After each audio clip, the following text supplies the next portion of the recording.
Hello, everybody. I am very happy that, or well, both of us are really happy that we can actually feature in the tournament stream today, right? Jackie, tell us something about our sponsor. Sponsored by LAN adapters. Please buy one. Yeah, it makes a world of a difference. We're here to commentate EUBC. We're going to be commentating top 16 winners, and yeah, today we've got Gucky versus Danger as our first set. So Gucky actually is 2-1, 2-0 up overall, but both games were 2-1. And Danger did take the first game both times, so there are like cracks showing. Got two German players as well. It's DK versus K-Rule, so it's a very fun matchup to start us off. Yeah. We're gonna see some proper destruction advantage today. I can tell you that. My turn. Ladies and gentlemen, welcome to EUBC Midweek's number 135, Danger versus Gucky, Battle of the Big Boys. That's what you call an intro. Alright. But yeah, funnily enough, I checked top 16. We have a lot of Germans projected in top 16 actually. So this is gonna be a very German-heavy tournament unless people make some actual upsets, which is obviously gonna be like. I'm looking forward to that. I always like seeing new players make a mess. Yeah, I'm definitely looking forward to upsets. We have got some other players seeded to beat top 8 as well. Some Irish players, some English players, Welsh player even seeded to make top 8 at this point. So we're gonna see whole range of different scenes and how they interact with each other, and that's what you get from an EU Wi-Fi local. Yeah, of course. I mean, it's kind of a big deal, right? Well, a big deal. It's the biggest weekly we have in Europe, so obviously people are gonna show up. But, well, I mean, we're gonna see how it turns out. It's actually really cool to see that there are even some people, lots of you might know personally, in top 16 or projected to be in top 16. So y'all can really cheer for your friends. Yeah, make some noise, I guess, right? Make some noise. Yeah, we're just waiting noise for in the chat whilst we yeah, we're just waiting for our two Germans right now. And I'm Danger excited. is in the lobby. We are currently waiting on Gucky. Oh right, yeah. It's a bit bad if you commentate and can't see shit, right? I'm blind. Ooh, Discord notifications can turn off. Yeah. Yeah, we have Gucky coming in. Let's go, Gucky. Alright. Yeah, K-Rule versus DK. This is one of those things. I don't know who wins this matchup because every heavy tells me that they win all of the matchups against all the other heavies. Yeah, so we're just gonna have to see. The purple DK. Yeah, I mean it's probably gonna be mostly K-Rule zoning, I imagine, to just try and keep DK out. Don't get grabbed, as per usual with DK. Okay, let's see how this goes. Okay, we got a voice message coming in already. Okay, yeah, we already see that zoning. Yeah, exactly. Just immediately, Gucky's plan is to just keep out with Crown. Yeah, exactly. But Danger's found some openings there. Yeah, you can really see, like, he really tried to keep him out of center right there, because if DK gets into center stage, he's gonna be cornered, and that is a bad spot. You can really see him getting a lot of damage. 3 up airs already. We've got 0 to 96, and he's being ledge trapped. You can really see he's trying to make him jump, because those are reactable even on Wi-Fi, and K-Rule can just forward there on reaction there and just keep DK out that way. It is really low brain power. Oh, catching the weight. Smart enough to realize that Gucky's at high percent. Smart enough to realize Gucky's at high percent. He's been in the air for a while. His ledge invincibility is going to run out really quick, and good enough to capitalize on that as well. Really strong lead for Danger right now. Yeah, absolutely. But no, that was it. Yeah, it was a great idea, but gets the kill anyway. Yes. We can already see again, like heavies in the corner is a recipe for disaster. Roll into the corner, got Danger killed, and immediately, due to the invincibility, Matthias, or Gucky rather, I'm sorry, had to retreat. Oh my god, that was dirty. Yeah, we can see that bad disadvantage coming in. That's it. Just already. The clean 2 for him there. Yeah, the patience. That is really important as Heavy. Again, we can see the jumps. He really wants him in the air right now. But he didn't respect that back air range, and that obviously just, like, he loses at that range. Oh, my God. That... What a brilliant call out. And Danger is right back in it. Oh, messing up the B reverse. That could have ended badly. Getting the combo. And now it's counter pressure again. Ledge trapping. The patience. Yeah, Oh, damn. Classic ledge trap the trip. And another IDJ up there. Again, just like really strong with the basic grab confirms as you have to be. But, we just misjudged it.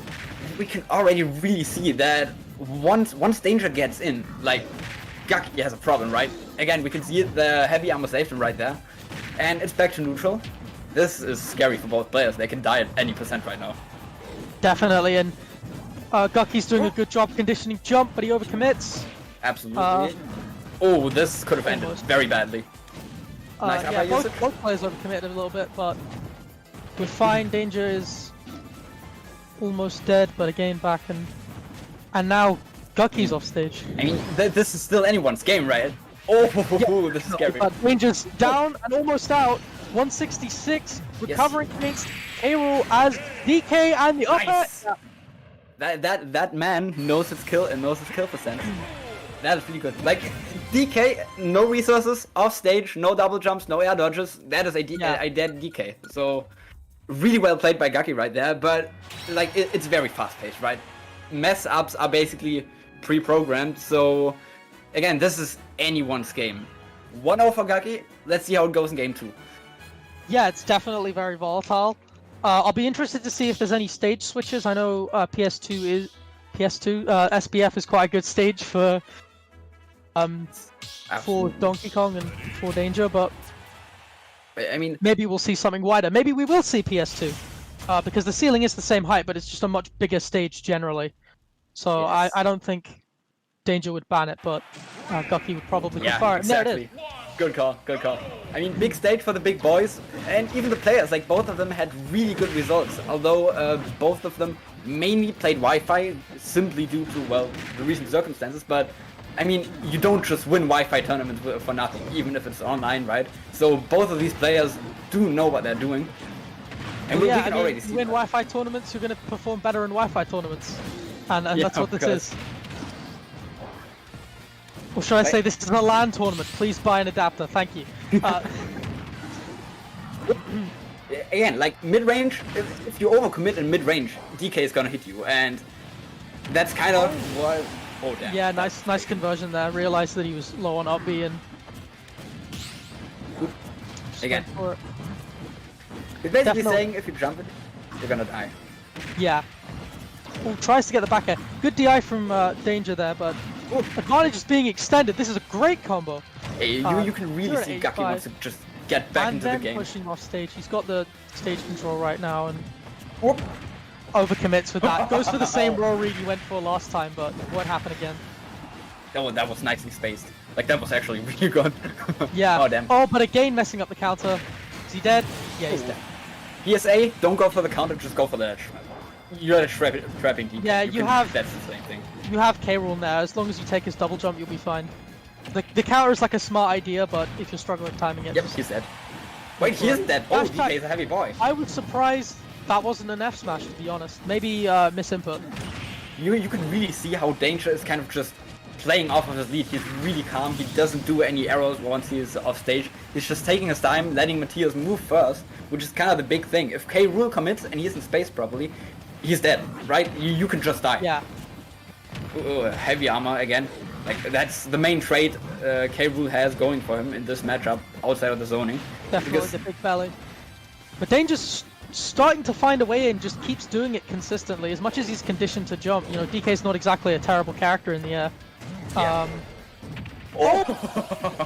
That's the stock on. Potentially? Nah, absolutely. The big boy fist. Oh man, all those back guys. Oh, that back throw angle is disgusting. Gets the blunderbuss. Yeah, but going for it again, just overcommitting. Like K-Rool does have a good recovery to commit there, but yes, keeps. Okay. You go. Yeah, he's going for a lot of immediate hits right now, but Danger's just not biting, right? He's just getting out, he's air dodging, he doesn't want to interact with that at all, he just wants to return to neutral. Oh, damn, okay. Just a straight up stomp to F smash. That was a really good comeback. And I mean, Yeah. you can see that, right? Gucky has been playing since basically the end of 2019, so you can't really call him a veteran, but he's been around, right? Whereas Danger has been a bit newer, and yeah, I mean, you saw what happened. Both players played really well, but Gucky just kind of managed to scrape out on top, but that was really close. Yeah, definitely. Okay, we're gonna be right back, it seems. Alright. So, we're gonna, like, you're gonna hear us in the next match. It's gonna be Xker versus Lactus, who I actually know. So, yeah, we're gonna see you guys back again when that match actually starts up.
We are back, people.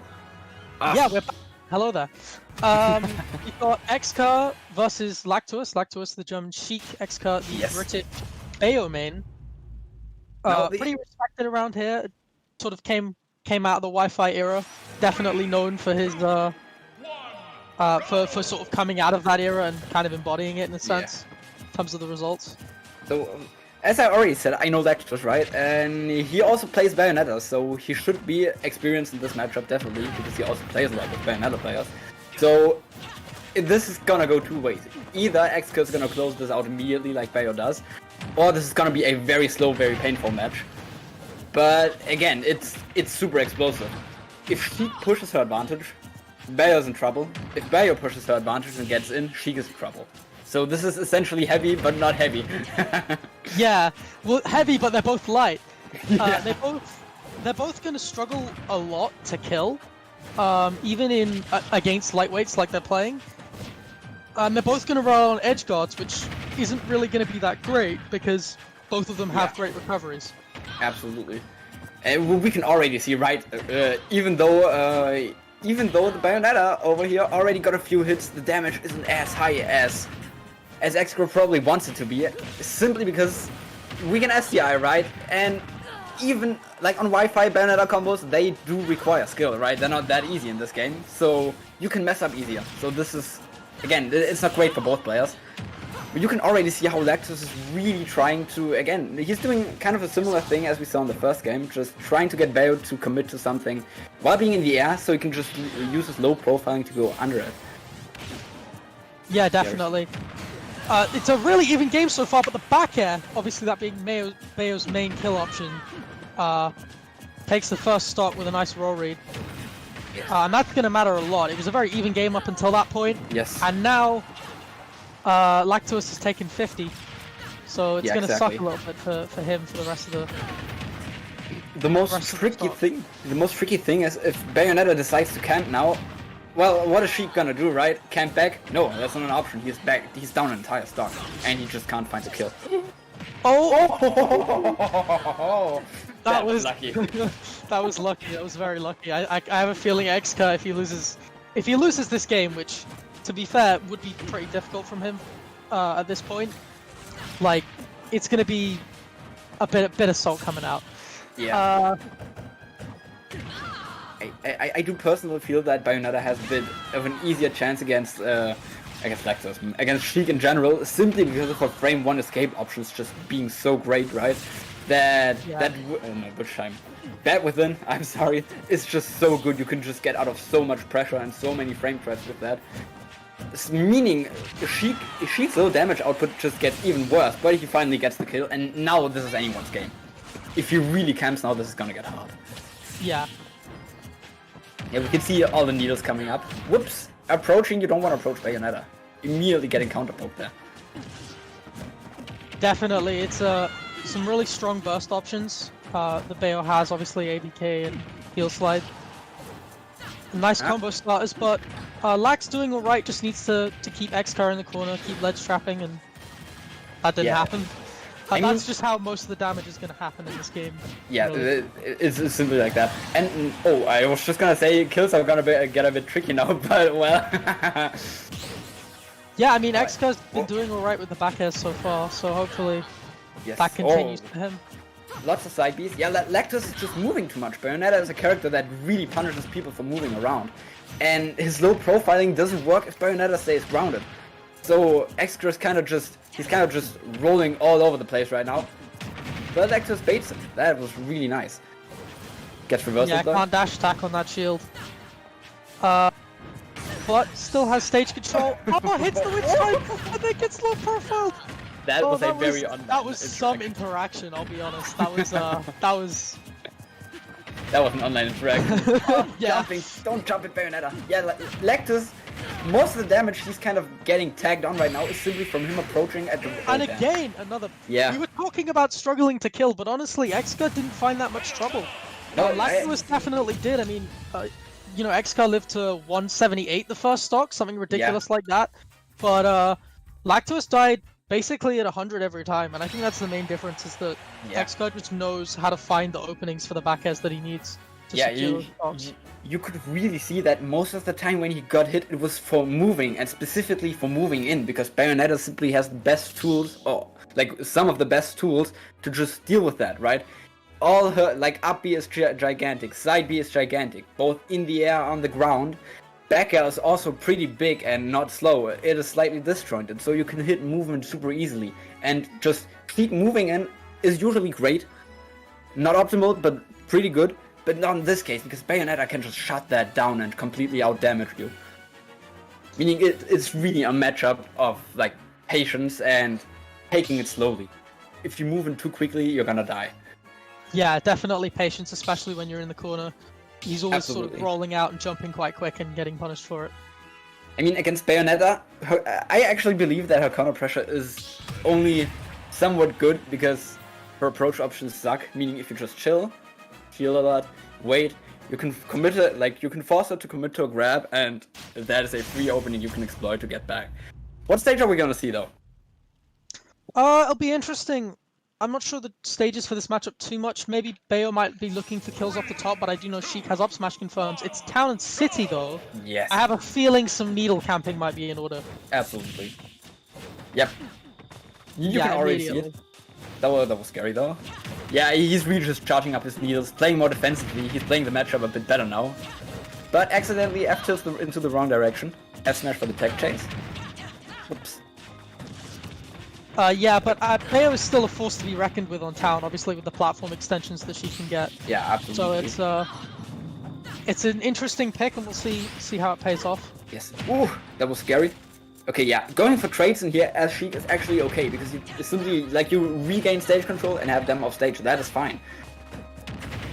Yeah, trades can work as long as you have sort of the advantage in the situation, and that's not necessarily just damage, but also general positioning. Oh, we could see the Sheik Watsex coming in right there, but Lactose drops it because he goes for a clean. Yeah, you can really you really notice how he's playing a lot more. Like he's tense, right? You can notice that.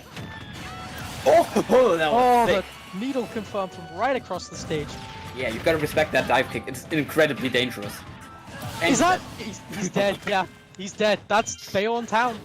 Bayo but- in town. We're even, right? This is the big difference. We're even now. Lactus didn't lose a shit. Oh, I'm sorry. Didn't lose a bunch of momentum just by, well, by getting killed early. So he's Yeah. really regaining that right now. Xka's lucky that he's gotten away with a lot of his heal slides, to be honest. It's partly just sort of Wi-Fi chic, but like, he's being punished for that a lot because he's doing it on shield a lot. He needs to go for some more scrabs, I think, because Lactus is just instinctively shielding whenever he approaches. Yes, absolutely. Like, Bayonetta's game plan is essentially to make people move. We already covered that, and if they don't move, they're likely shield, so you have to do something against that. Back air, oh god. Ooh! I What think happened? went for an extra jump by accident. But almost dead there. But still maintaining the advantage, maintaining the momentum. Nice witch time. Tried to That go was for the ledge smart. jump, but couldn't get it in time. It was You could say interesting. you couldn't get it in which time? You could. I am you sorry. could. Okay, Make back that. Oh, and that's upbeat killing Oh, damn, off the top. Okay. yeah, like And another Lactus one. is firing back right now, but XP Is he doesn't want hit? that. No, it's good D either. Hey. It's always good to mix up your DI against Bayo, just go for it. Xka's known to go for that sometimes. To just like play very normal a lot of the time, and then to sometimes just pick a random smash attack when you're sort of least expecting it. Yeah, but the best thing was that was planned. Like he Yeah, he knew. He knew. Lactus He was his waiting leg. for it. Might look stupid, but that was meticulously planned. I can tell you that one.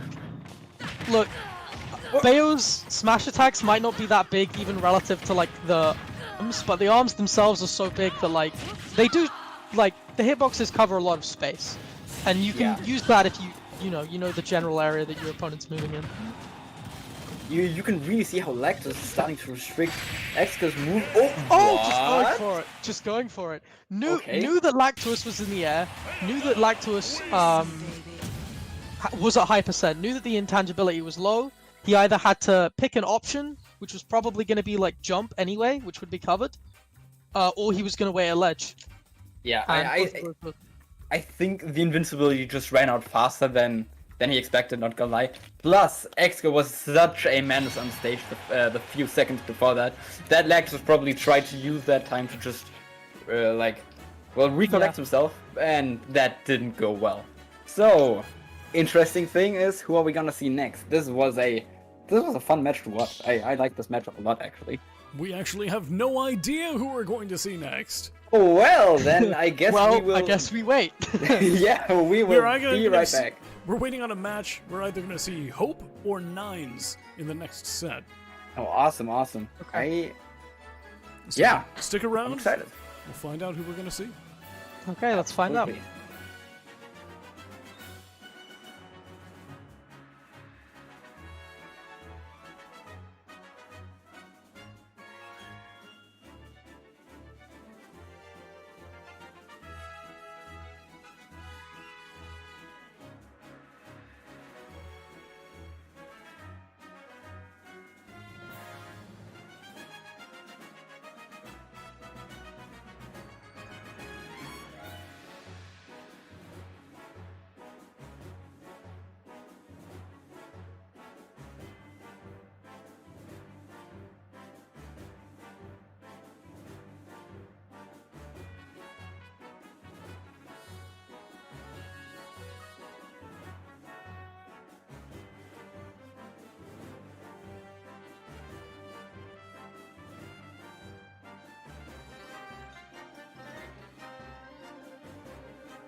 We are back, people. This time, you can already see it, we got Kanto versus Nines. Now, both German players, again, as I said, we have a lot of German players. And I'm especially interested in how Nines is gonna play. He is a Snake main, but has been picking up Wii Fit recently, as it seems. And he has a huge number of tournament visits. Like, this man is insane. He has so many tournament visits. It's not even funny anymore. He's got a good win rate too. He's been around since the beginning of Ultimate. He's got a good win rate. He's going Wii Fit, which I believe is his secondary. It seems like it. Yeah, so it'll be interesting to see what he knows about the character. I lab the character if you don't know. You follow my Twitter if you want to see more of that. I'm flagging his stuff. Yeah, of course. At Chucky Wii Fit, it's on stream. There you go. Awesome. Yeah, Just going to chime in really quickly. The player currently in lobby is Nines. Okay, yeah, okay, that helps us a lot. Thank you. Yeah, so Nines is currently in lobby. And obviously, I assume that's just his name in Japanese. Maybe it's something different, but I'm not weeb enough to read that. I don't. No offense. Yeah, unfortunately, I only speak one language. Well, one language and a bit of another potentially, but. Oh man, I'm studying Spanish currently, and I don't want to learn Spanish anymore. I'm so bad at it. Yeah, we're getting a bit delayed right here. I wonder if there's a problem with the bracket. Yeah, I doubt so. I don't know. I think the bracket ran fine. Ah, yeah, okay, there we go. Speak of the devil. So, very interesting, because this is a very strong player we got in the arena right here, with pretty consistently good placings across the board, online as well as offline. And I've actually never played before, I don't think, or at least not on Smash there, so that's going to be interesting for them to both see each other for the first time. Yeah, this is going to be a test of who can adapt first. Unless one obviously is completely getting out fundamentals, which I doubt. Otherwise, these guys wouldn't be in top 16. But yeah, the person who adapts first is the person who wins. We're gonna see that right here, right now, or like in just a bit. One thing that Nines might not know that I'm just gonna say going in is that Crouch is actually very good in this matchup for Wii Fit, if that's who he picks, because we can crouch ZSS and also ZSS landing up there. Yes. Yeah, he is going Wii Fit. He's going the best Wii Fit skin as well. But yeah, Crouch is actually very good in this matchup. Up Smash is also very good because you can deal with Flip Kick pretty easily. It's got iframes. Wii Fit is a hidden DLC character, I'm telling you. Oh, missing that deep breathing. Yeah. Okay, yep, there's there. You can already see Wii Fit wants space, right? And Kanto is just not giving him space. It's that easy. No deep breathing for you, no center stage for you. Either you go to the corner, which is not great for you, or you're gonna die, basically. That's what he's saying right now, and it's working. Yeah. Damn. Oh, this is destruction. You got the deep breathing off, though. Okay. Yeah, it's that could turn the tide immediately, but he's not really got anything going yet. That right there is a head whiff. You can actually hit ball off of that. Okay, tell us some stuff. What can Wii Fit do with deep breathing? It's a menace, deep right? breathing buffs all of Wii Fit's mobility. No matter what scaling you have it on, it buffs it the same amount. So that's probably the best part of it. He's I think he messed up header at ledge there. Yeah. But that's like the best probably component of deep breathing is that the extra mobility basically makes us go from a floaty to like a fast faller with a great jump height, that kind of thing. And it completely changes the way our neutral works because we actually have tools to approach now. Yes, absolutely. Yeah, that's like the main thing. Depending on how stale deep breathing is, so depending on how long it was before your last deep breathing, the actual damage output changes quite a bit. That is interesting. I actually didn't know that.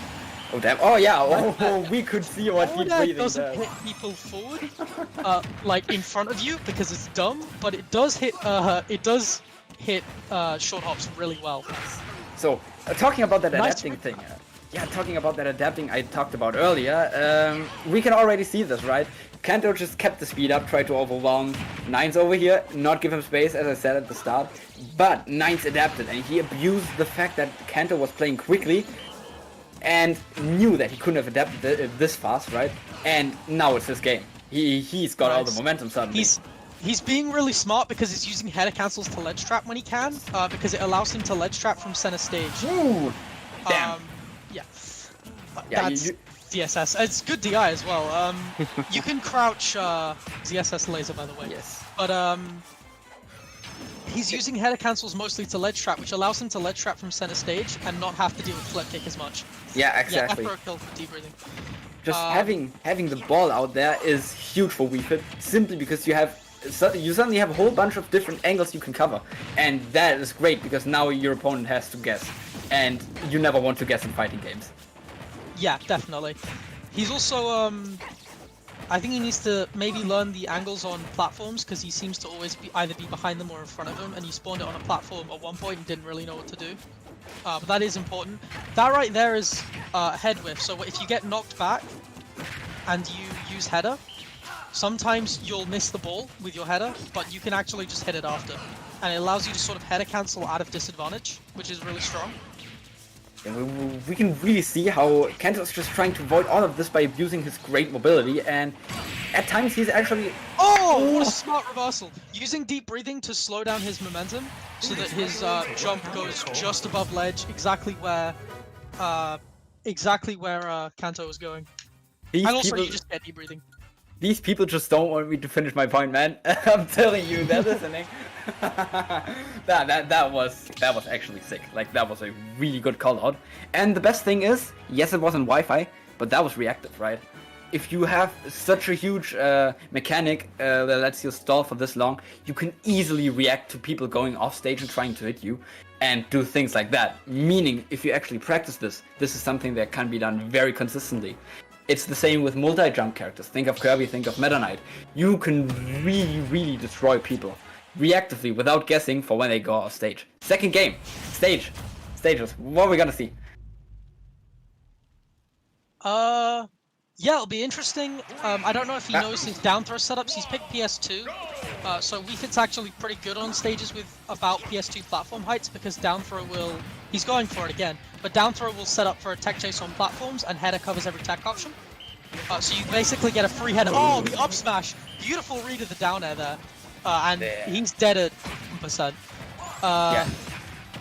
Yeah, he's really calling him out for buttons right now. That is the big problem. Kanto did manage to really keep the pace up in the first game, but now that Nines is adapting, just his overwhelming amount of attacks, of safe attacks, that is, doesn't work as well. But as I say that, he is getting a huge string, and suddenly the game is like, it could basically be even. Yeah, definitely. Reversal, that was good DI. Kanto's going for a lot of really interesting frame traps with just throws generally. Reading a lot of like air dodges and stuff, and also going for up throw off air when he needs to catch jumps.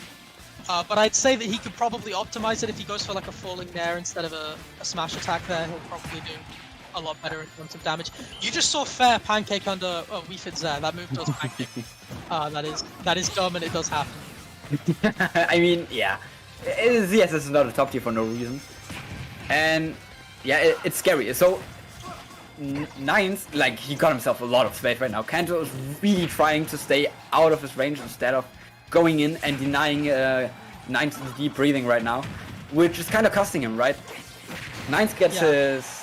Well, he gets his headers, he gets his... really smart at just covering jumps generally. Yeah, exactly. That is what you want to do against CSS. Fair has no lag. Fair has 0 lag. So just keep that in mind. Yeah. CSS's whole game plan is to make people stay grounded, right? If he jumps, which he can obviously use with back air, if Nines jumps, he can back air to air, well, Kanto trying to get in, if he does it preemptively. So if Kanto can shut that down, he can actually start getting his nairs. But the problem are those projectiles. They're still gonna be a pain. Yeah. Meaning you want to rely more on theirs, more on safe neutral. Oh, what a brilliant read! That was beautiful. Yeah, and Nines is kind of struggling when he's in disadvantage, especially without deep breathing, because you're so much floatier. You have like, we're more floaty than Luigi without deep breathing, and we have like, we're a fast faller with it. And that makes a big difference in our disadvantage in certain elements. We have to use a lot of movement mix-ups, which he's been trying, but he's still been getting caught just because of the sheer floatiness of Wii Fit as a character. But floatiness is only bad if you're above them, right? If you're off stage, then floatiness can be really good because you can just outstall. And Wii Fit is absolutely. Oh! The double nair to the down B. That actually works at very specific percents post nerf. I don't know if the DI out and an air dodge would maybe catch it, or if he just knows the percents that well to just trust himself to do it. But that's a really good stock from Kanto. I have not seen that before, and I think I peeked and saw Nines try to press a attack right there, which is not what you want to do, especially not as Wii Fit. But yeah, that happens to you. We don't really have a lot of fast aerials to do that with. Air dodge with DB actually sucks because it's a floaties air dodge, so it's very laggy. But we're a fast faller. I mean, so the alternative's dying, quite a lot so before we can. Yeah. It kind of sucks, but he could maybe do like a directional air dodge up to try and get to ledge, because the chances of Kanto reading that are pretty slim. Yeah. Yeah, that was destructive. Like, I was very destructive. Holy. Both characters can do it, so I wouldn't get mad. And Nines has switched to the snake, and that does not surprise me. He did that last time he lost game 1 as Wii Fit, which is the last set that he played. So, yeah, we'll see how it goes. This isn't gonna be easy, right? Snake has great ground coverage, but I mean, ZSS isn't really a character that plays on the ground that much. I'm interested with SV as a stage pick, but I guess that ZSS can also be very passive, so maybe he's just going for it. He wants to be in and he wants to box, maybe. I wonder why it didn't get banned, because Smash was one of Snake's best stages simply because of that platform in the middle. You can stay in center while covering everything in explosions and being annoying to hit. It is incredibly difficult to do anything against Snake right there. You can see that he's always going into the platform. Yeah. And it's enough space.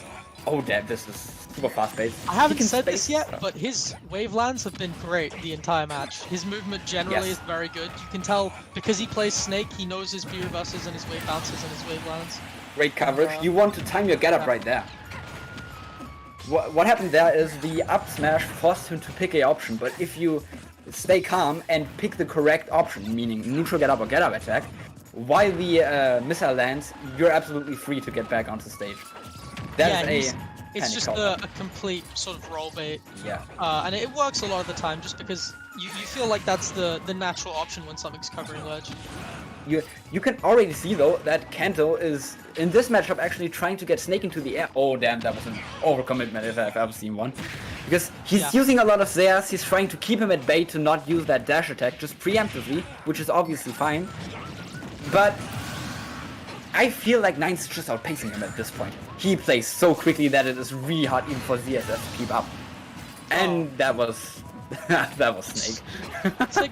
He's a full stock up, and that's really good for Snake in this matchup because he wants to go for trades all the time. ZSS's kill windows are really early, and she doesn't do a lot of damage. So he kind of that's what makes this matchup really difficult for ZSS. Is just like how do you deal with the fact that Snake's always going to trade with you and he's always going to win every trade? Yeah, exactly. This is where grab becomes even more important. Grab is a bad but very essential tool for ZSS because it's the only thing she really has to deny shield. But against Snake it's double good because it also denies grenades. That was really good, by the way. All the way up. Yeah, that's just how you got to deal with it all the time when Snakes go up and they try and stall. And no time for you to do that. Oh, just misses. Oh no, where did the grenade come from? That's gonna cost him potential. Ooh. And this is exactly why the platform is so bad, because you can't really grab him there as well. Meaning, if he has a high up platform in the center of the stage, it is very hard to get him off, because attacking, which is usually what you do to pressure platforms, suddenly isn't an option anymore. The grenades will just blow you up. Always gotta watch out when you have that grenade. Oh my god. Oh, just catching the jump, yeah. The thing about both matchups is both characters are very good at anti-airing. Absolutely. And that can be kind of difficult for ZSS to deal with at times. Yeah, it's about getting the other person into the air at, like, who's gonna be the first one to basically crack and jump? Snake's jump-ins are terrible, but he has grenades to mix that up. But ZSS can obviously call that out with theirs, with side Bs if they're really ballsy. Whereas, well, it's kind of the other way around with ZSS as well. Her jump-ins are good, but she needs a setup, and her jump-ins with setup, even those are slow.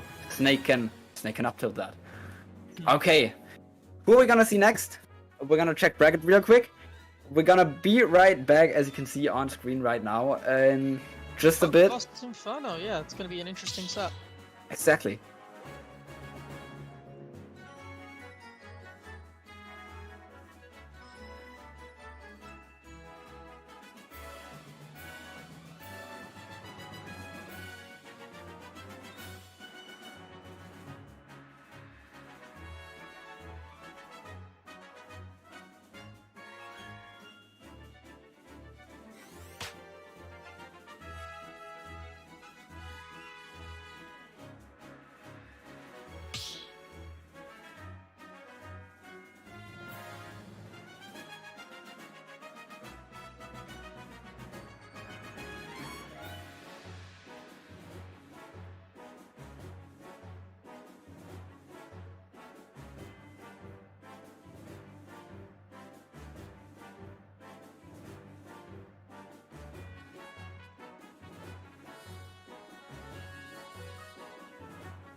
Hello, we're back.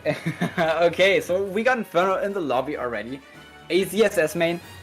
And coming up is Hope, a hero main. Yeah, there he is. This is, well, just as all the other ones, a very interesting matchup.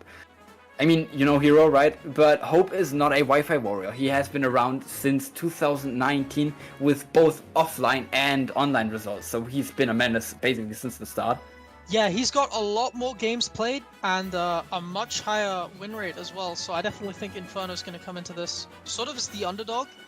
But you never know. I mean, upsets are awesome. Upsets are great. They're a lot of fun to have. And exactly. So I hope he's going to play his best, which he probably will be. And we're going to see if he can actually pull out on top. That would obviously be very nice for that Smash Stat score. So I think he wants that. I think he really wants to do that. Yeah, definitely. Gonna get a nice seed rating on PG stats, hopefully. So, stage picks. I doubt there's really any stage each of these would prefer. It's mostly a character matchup. Yeah, I think maybe smaller stages for the likes of ZSS. Maybe Hero wants something very big so that he can go and get menu, and ZSS's game plan is to just kind of harass Hero and kill him early.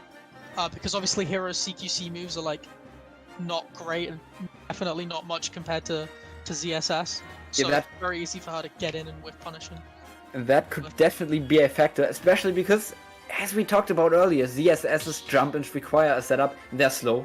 So if you can keep the pace up with a small stage, your approaches are suddenly gonna be a lot more dangerous. We're gonna see how it goes, we're gonna see what both of these players are gonna do. Right now, right here. On... what stage is it gonna be on? Drum roll. Ah, okay, Battlefield. Interesting. So, okay, no menu at the start. Immediately starting with an approach option. And a safe one too, mind you. Don't just approach with dash attack at the beginning of the game. Yeah, okay, the up tilt out of field, that is fine. The thing is, Hero's normals are so bad, he really has to rely on his MP, on his spells, on his mana usage. But that's gonna get a problem, because at some point, he's gonna run dry, so he has to approach, obviously. Very basic information right here. Overcommitment against CSS like that is really scary. You really want to catch that roll, because you can actually cover flip jump kick at the same time. Oh, immediately with the side B. This is where taking risks. It's a really great mid-range option, and it allows Hero to kind of edge guard people without committing, as you just saw. Yeah. And you know, Hope wasn't necessarily doing that great for that that stock. It was mostly even, but Inferno kind of let the ball drop a little bit and ended up losing the stock entirely. And Trash. now it's a full trash. stock and a half down. I Well, just not looked stock at and the a tag. half, but- and now he's like, Hope is taking a lot of damage because yeah. of those jumps. Like, you really gotta be careful. Wasting a double jump is basically asking for getting killed. Whoop. Okay, we had a short stop with that. Yeah. I am sorry. We had a quick technical issue. We couldn't see the stream for a second there, but Hope is 2 stocks up. Oh, wait, what happened? we blink and the stock's gone, and another stock is gone. What happened? Wow. That's ultimate, baby. Okay. Okay. No, he went to mash out. That is actually interesting. Oh, well, we see the dash deck. You can kind of see how Inferno starts getting impatient after a while and just does thought about the something. kamikaze there. They definitely thought about the kamikaze. You could see it. You could see it. I mean, as hero player, you gotta do that, right? Your character kind of sucks until you pull out down B and side B. So you want to be Definitely very considerate. A lot of buffs coming out here. Kind of wasted the I think it was psych up on like sour spot there, which isn't great. But Going for the timing mix up with the almost psych up. the shield break. Very smart idea. And a big back air, and that's it. Exactly. Hero kills early. Yeah. So heroes areas are kind of like Ike's forward air, like Marth's forward air, etc. All those Zordy areas, they cover a lot of angles. You can't full up at them, you can't short up at them, you can't run on the ground against them. You kind of gotta wait it out or like hard commit to a double jump over them. And that is the big advantage. You can catch double jumps with them. You can catch full hops, even as high as CSSs. And we saw that come into play right there. Meaning, if hero actually has the distance and has gotten enough space from CSS, he can really set up a defense. But that obviously doesn't last long, simply because of his frame data. He can keep out ZSS maybe once or twice, and then the distance is closed. So essentially all he does is buying himself some mana points, he's buying himself some time, just so he can set up another spell, and that is basically the core of this matchup, as far as it looks like. Yeah, definitely, and I think just the fact that instead of trying to edgeguard ZSS most of the time, he only really went off stage as a mix-up in that first stock, and he just kind of threw ZSS off stage, knew she was going to recover, and ran to the other corner of the stage and got menu, because that menu is kind of what Hero needs in order to compete with ZSS at like a close range. He needs to hit like a heavy when he's got oomph and psych up ready, you know. Yeah, exactly. So it was good menu management, and he did a good job of keeping ZSS kind of at bay with big hits and giving himself time to use menu and charge a neutral B and charge side B when he needed to in neutral. Yeah. Okay, yeah, we got the stage picks coming in, so Hope is up 1-0. This could go over very quickly, and it will go over very quickly. These characters can destroy each other, Hero simply for being Hero, ZSS for being, well, ZSS. Fast-paced, strong characters, one hit and run, one zoning with huge damage output and kill potential. So this could be over in the next 3 minutes. Literally. We could be on mute very quickly here. How's the bracket looking, by the way? Losers bracket, lagging a bit behind. Oh, okay, it's gonna start up right away. Well, not much bracket talk then, I guess. No, not much. Nah. Let's see what we've got. What stage pick are we going for? Maybe something a bit bigger for... Actually, no, ZSS we want something kind of small, but went for PS2. Very low ceiling. That's kind of ideal for ZSS in this matchup. We can... Oh, you're giving him too much space right now. You want to stay closer. He got back into center. You want to stay... Like, you want him to stay in the corner, so you can basically keep playing at the range you want to play at. Relatively close to them. Not that far away, so he can't set up his spells. Ooh, scary already, even. Smart to read the cross-up with the forward air there, and almost pushes the advantage off stage. He's at pretty decent percents now. He wants to go for trades, definitely. He was willing to just stand there. Yeah, he had no fear. Stand there and wait. I think he tried. He might have tried to bait Hope into thinking he yeah, I'm sorry to bait Inferno into thinking he has the menu out, but I doubt that worked. Okay, so yeah, this is the range you want to play at, but that Nair into buffered down B was a overcommitment, but online it's just hard to react to it, so you can't even really blame him. But it's reactable, it's just difficult, but you can do it. Yeah, it's good from Hope, mostly. Very willing to just kind of stand there and say, okay, you approach. Yes. I'm Okay, gonna try and swing with my big sword, and you. Yeah. You can already see how Hope is really trying to slow down the game right now, staying in shield for longer, because he knows Inferno's gonna try and hit the movement, he's gonna try and hit the rolls, the jumps, and he also knows that ZSS has to grab if he stays in shield, and if he can get that, he has more time to set up his slow aerials, his keep out game. And yeah, you can really see it, he's even using the platforms as coverage, which is really smart. Tweak does this a lot. Zachary as well, I analyzed them a lot. Yeah, definitely versus flip jump, the platforms are very good coverage. You don't get flip stalled as much. And the hitbox can reach through, but it's a bit of a risk. Yeah. It's a nice side B there. It is a lot of range, and now Hero has the mobility to compete with ZSS a little bit. It must be hard to lab accelerate. Oh, down throw, jump forward. Yeah. He did lab accelerate. Oh, crit. No, he's just gonna go for the side B. He's not gonna risk it. that does 50%. That is so silly. He got 3 She's hits got and no used jump, 77. but Yeah, I mean, he's not challenging. It's CSS. You can always Yeah. He's going for a lot of option coverage right now because it seems that Hope is getting a bit more. Well, he's getting a bit more confident. He's moving more again, so Inferno can start going for this option coverage, movement coverage playstyle again. Whoa, scary. Yeah, okay, what a that was brilliant nice. bait. Going just above the platform to bait Inferno into rolling in and then punishing with the up smash. That was a absolutely phenomenal read because oh, flip's still not working there. That's a pain. damn. Nice conversion, but not really. Both giving each other a lot of stage. I doubt that you want to stay that far back because you're cornering yourself and being cornered as Hero. Talked about that earlier, you don't want that. ZSS can control the game way too much and you can kind of see it. Hope is like, this is a lot of momentum swings we have going on right now. Definitely, yeah. That's kind of the balance with menu is you do have to corner yourself to find time to use it, but how good is that as like a trade-off?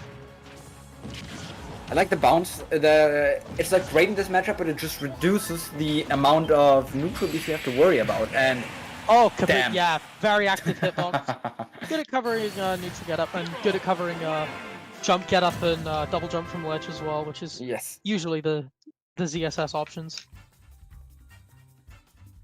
Wow, that was something. So that was something. That was a lot more destructive than game one, I think. Yeah, that went over quickly. But we are gonna set up the next match right now, and we'll be back with you, talking to you again in just a while. So, you guys, we'll see you later. See ya. Back in a moment.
Hello. Yeah, Awesome. Hi, we're gonna be commentating Xka versus Gucky in winners semi-finals this European boot camp. Xka, the Bayo player, and Gucky, the Gucky, the K-Rule player. Yeah. All right. Both I'll of get it them- right eventually. Both of them don't need an introduction. We've had them on here before, so like talking about explosive matches, this is gonna be one. So this is gonna be really about ground control this time. But K. Rool Definitely. I mean, Xka immediately tried to go for a platform setup. Like, first instinct was just up throw. And after that, he went for a couple of ABKs, and now, I mean, K. Rool at 70. But he's very good at getting those extensions and guessing your next option and making sure that he goes the extra mile. Yeah. You can see he got hit for jumping all the time right now. So he's really got to stop doing that. Instead, set up crowns. Dash backwards if you're at the spacing where you can dash backwards without getting clipped by the aerial side B. Oh, great Just so you tag. can just so you can set up your defense. Yeah, this is looking very grim. Oh! Reacting right there, really good. Whoops. Yeah, again, we can see you can't air-to-air Bayonetta in this matchup. You just don't have the tools for that. Oh, how did he beat Belly Armor? Yeah, maybe belly, but that's kind of all you've really got. Scary situation. Back air is not safe on shield. Back throw, interesting. I assume back throw is just better in some circumstances because it's a lower angle. You can see Gucky struggling right now. He's really just trying to get a hit in because he knows he can die right now, right? That back air would have closed it out, but he just barely jumped over it. I died to that on tournament. Bayo obviously only really having back air as like a raw kill move. Oh! That was smart. He reversed the up B so he can get it back air. Smart to be reversing the up B. And using it as a nice burst ledge option. But I was going to say is it's very hard for Bayo to secure kills when back air is our only real raw hit kill option. Speaking of killing, is he dead? Oh. He's dead. Yeah, okay. That big hurt box is really bad. Some of that was DI, some of that was SDI. A lot of it was just really good play by Load. Oh, that's by Load. Oh my god. By Xka. I'm sorry, I'm mixing up my UK Wi-Fi Bayos. Please forgive me. A really good combo extension there. Using bullet darts nicely as well. Exactly. And we see as soon as he shields, he already gets damage and he gets the kill. He gets just some safe, proper damage. But as soon as he jumps, it goes south really quickly. Armor saving him right there. He could have died, like just straight up. Smart from Xka. He tried to witch time the crown like on its return. Yo, you don't want to witch time the crowd. The crowd doesn't appreciate that. Okay. Oh man, these are just way too many jumps. Is he dead? He could be dead, yeah. Yeah. It's good DI that time. Okay. Yep, that is overcommittal. You never want to dash attack into the corner during dash traps. That just throws away all your control. Tried to collect, but no. Yep, nice roll read. That just covers a whole bunch of space. So you can just keep out holding that wind box or grab box. Nice. And again, the down air 2 frame. I respect the attempt, I'll be honest. It's a very committal. Wait. Logue's, Xka's not, his tag is Logue's dad. Like, forgive me, I keep looking at the wrong tag, but Xka is kind of known for going for those big smash attack reads in clutch moments and securing kills, but sometimes it doesn't work out and he has to deal with Obviously. That is like, it's a recipe for upsets, but it's also a recipe for inconsistency, and at that point you gotta ask yourself, do I want that consistency or do I just wanna get some setups here? Yeah, upsets here and there. But if you can make it work, then obviously go for it, right? Especially in high pressure situations. Oh! People mess up like that. Oh wow. Okay, he's still got the up tilt back air.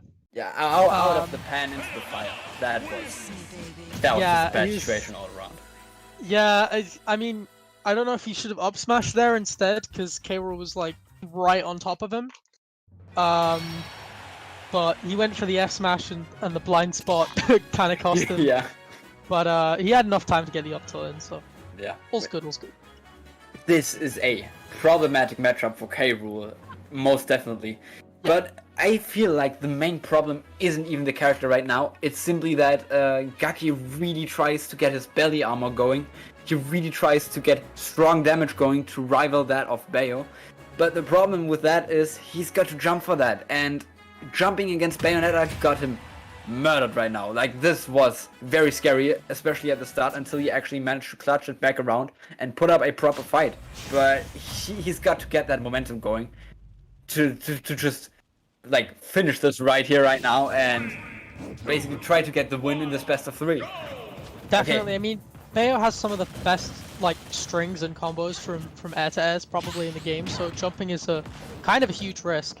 Yes. And K-Rool needs to try and make sure and stay relatively grounded. Yeah, you could already see that. Gucky noticed that, he stayed more grounded, but cornered himself. Again, just as bad as in every matchup, you never want to be in the corner. Stuff like this happens. You try to retake center, you gotta move for that, and Bayonetta's great at punishing movement, as we said before. That is how you want to use belly armor. Know when to jump. Whoa, they went so low. Okay. So, what Exker tried to do there is called threat zoning. That's a thing from Melee, where you basically just fall with them, and then when you think they'll jump, you jump and back at them. And that can kill characters really easily if you know how low they can go. But K-Rool goes lower. That's the problem. Yeah, I'm surprised Exka's letting... Nice confirm. I'm surprised Exka's letting Gucky get away with FTR shield there. Again, going for the roll read. This is the problem. Exka's getting frustrated because obviously, you know, Bayo's going to struggle to kill, especially in this matchup. And he's not really... he's not really approaching it the right way. He's kind of panicking a bit, going for these roll reads. And Gucky hasn't rolled like that much. Whoa. Going for the same string as he did a bunch of times before, but Exker's not gonna fall for it this time. That forward air is Nice a mash spacing. read. Yeah, absolutely. That was awesome pressure, by the way. Saying Bayonetta has absolutely no pressure is wrong. She hasn't got the greatest pressure, but back air is a menace. It's a scary move. Definitely. You don't want to be dealing with Bayo back air in the corner, especially at kill percent. Going for the trade, that's fine. Especially as K-Rool. And he's got the lead right now. He can get away with that, but that lead can be very quickly gone if this continues like this. The air dodge, if you mess up with your air dodges and accidentally air dodge upwards, this is what's gonna happen. You really need to know when to press something, when to not press something. Knowing how to SDI certain combos is gonna save you so much in this matchup, or in any matchup if you go against up against Bayonetta. Woo! What happened? I didn't see what happened. It's just an explosion and dead Bayo. Hitbox's body is dead. Whoa. Okay. Buff options again. Exka looking for that kill, gets it eventually. That Exka's definitely good enough at sort of making sure that he's always landing with something, so that the Bayo landing lag is like less of an issue. He's always either going for a down air if his opponent's air dodge out of his combo, or he's going for neutral B if they've drifted away. Just making sure that whatever happens, he can get enough of a final hit to not have to worry about Bayo's really bad compound landing lag affecting whether or not he can keep the pressure up. Yeah, exactly. And the best thing is he conditions at the same time. Oh, damn. No way. Oh! He got the swing around. Yeah. But yeah, That's what happens. I mean, you can get hit like a truck, but you can hit like a truck. That's just the nature of heavies. You have these very volatile matchups, and even though the matchup spreads of most heavies aren't great, it almost doesn't matter as much because you can just do that. And there's no matchup counterplay to that. Well, I mean, maybe not get down to, but like that's gonna happen at some point potentially, and then you're gonna die at 40. It's like you really gotta outplay the player, and I think that just the traits heavies have make them easier to get outplayed on a player-to-player basis because conditioning works so well on them. They can't really press buttons, they'll get hit. They can't really air dodge easily because it's slow. They can't jump because they're huge. So everything you cover usually conditions one exact thing, and if you can call that out, then you got the game in your bag. Okay, big stage, I'm assuming just so both players get a bit more space. Obviously, Xco wants the platforms as well. So His jump's gone. He could be dead here.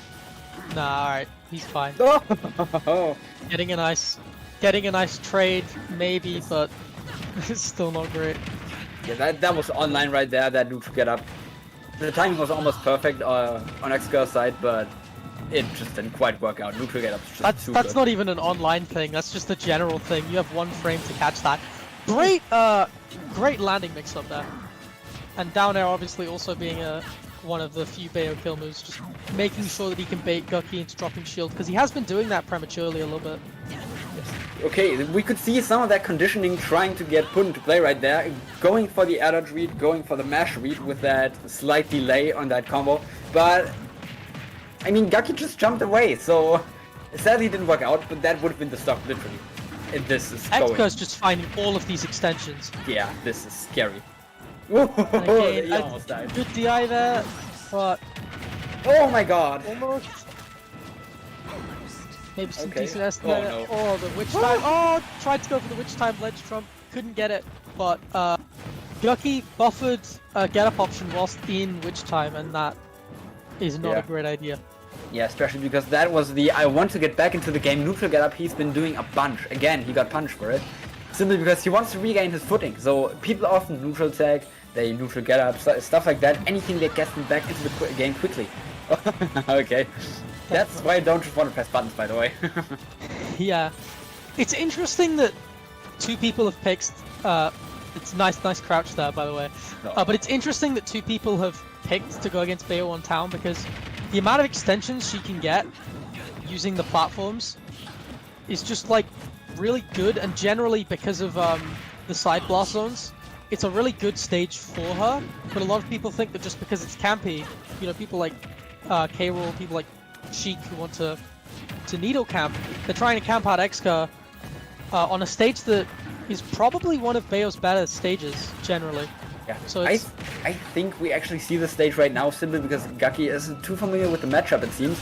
Because this was Xka's Oh! pick and... oh, damn. I really can't say a word without something happening. Like, this was Xka's pick, so it didn't get banned. Meaning, Gucky didn't know about this. Also, going for the jump read, that was smart, but Xka just stayed patient. He stayed in the corner. Yeah, it's about patience for Xka. He has a lead, so even though he might not be happy with how he died last stock, he can still just use that lead and keep going. Exactly. And Oh, that's yeah. within to up tilt back air, yeah. That was Bayo just in a nutshell. Well, awesome. So we could really see that he noticed that the K-Rool just like wanted to get back into the game, wanted to do something, pressing buttons early just to give himself some space, and he just abused that. If someone does that, just hang back, chill, see what they do, and well, then punish accordingly. You all just saw how that goes. How that Yeah, went. he definitely he held in a bit too much. He was a bit too aggressive out of shield as well. You could tell he was just kind of impatient. Yeah, exactly. And that cost him a lot. Okay, next up, as you can see, we're gonna see Hope versus Nines. Interesting matchup, absolutely. But until then, Yeah, until everyone is there, we will see you around. we'll be right back. We will be right back.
Hello and welcome back.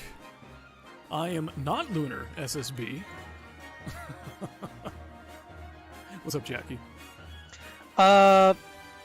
Nothing much. Just having fun commentating. What's up with you? Not much. Currently, we're waiting on Nines to return. They have 5 minutes to come back, according to Doperman. So, let's see if they show up. Next match is going to be Nines versus Hope. I'm back. Welcome back. We are live. That is awesome. I'm sorry. No, just to catch you up, we're currently waiting on Nines to return. Nines said that they were going to go AFK. Doperman's giving them 5 minutes. Okay, awesome. So we got a bunch of time to kill right now. Okay, Yeah, do you think he's gonna go? Do you think he's gonna go Wii Fit or Snake? I would say Wii Fit to that start. Wii Fit is like he always goes Wii Fit to start in this bracket. Well, or he has been in this bracket, and I would say that both of those matchups are kind of terrible. I'd say Wii Fit is less terrible, because I think Wii Fit can deal with bounce a little bit better. Because Wii Fit, like, approaching with deep breathing is still pretty good. I think if Hero runs away to get menu, you can get deep breathing, which is the worst trade. But it's better than having to make your way over and watch them get spells. You can also harass Hero with header if you need to. Exactly. Which is why bounce is so important for the matchup, because it means that you can't use header to compensate for your bad mobility in terms of trying to catch up to Hero. Solis, who was seeded to do well in this bracket, but I think DQ'd, actually has a completely different way of playing the matchup, where he passive shields a lot. So he just like stands in the corner and crouches a lot, because it beats header and it beats Son really well. And I remember that like Arnel, who he plays a lot, who's like a pretty good French Wii Fit, one of the better ones in Europe, sort of thought the matchup was like winning for Wii Fit, and he probably thinks it's like -2 now. I'll be honest. Like, he doesn't. I mean, there are varying opinions because Wii Fit's close quarter options are good and they're better than Heroes. Absolutely, yeah. So it's one of those matchups where everybody's kind of put it in a different position, and especially since Wii Fit isn't a linear character, you can play campy, you can play bait and punish, you can kind of do what you want. A lot of people have very different opinions of that matchup. A lot of top players have very different opinions of that matchup. So Yeah, of course. I am chiming in with an update as to what is happening with this set. Nines is unfortunately going to be DQ'd. Oh no, okay. Nines is not capable of finishing the tournament, and they say they have to go. Okay, that is a shame. I was gonna say he was likely gonna pick Snake, in my opinion, because it was late to the bracket, but we're not gonna see that now. Nope. So, we're not going to we see that are now. We did instead see a going Wii to Fit see- in top 8 though. We are instead going to see Hope versus Xcur. Okay. well, even better. We've seen a lot of Even Bayonetta today. All from Hero. Xka. Yeah, and that is Moving winners straight finals. to winners finals, yeah. All right, Yeah, I'll and hop then, off, fight. let you guys take over on the mic if you want to stick around, or do you want to wait until Xcur shows up? Well, I don't. I mind. mean, go ahead. Let's wait till Xcur shows up. Okay. Yeah. So. Back in a moment, actually- everybody.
And we're back.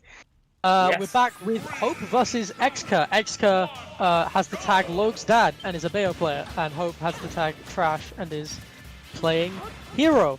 Great commentary. Great commentary. We got Britain versus Switzerland, so the connection's not going to be too bad actually, because they're not like that far apart. Yeah. I think. Both of these players are forces to be reckoned with. Each of them, we saw all of them on stream, had some brutal matches, like stocks were flying left and right, stuff was happening, stuff was going around fast, and especially this matchup is... Again, we have this sort of heavy but not heavy kind of thing going on. Like, Hero just kills stuff, Bayo just kills stuff. It's about zoning, it's about patience, about crowd control. Just like we saw right there. Oh, and yep.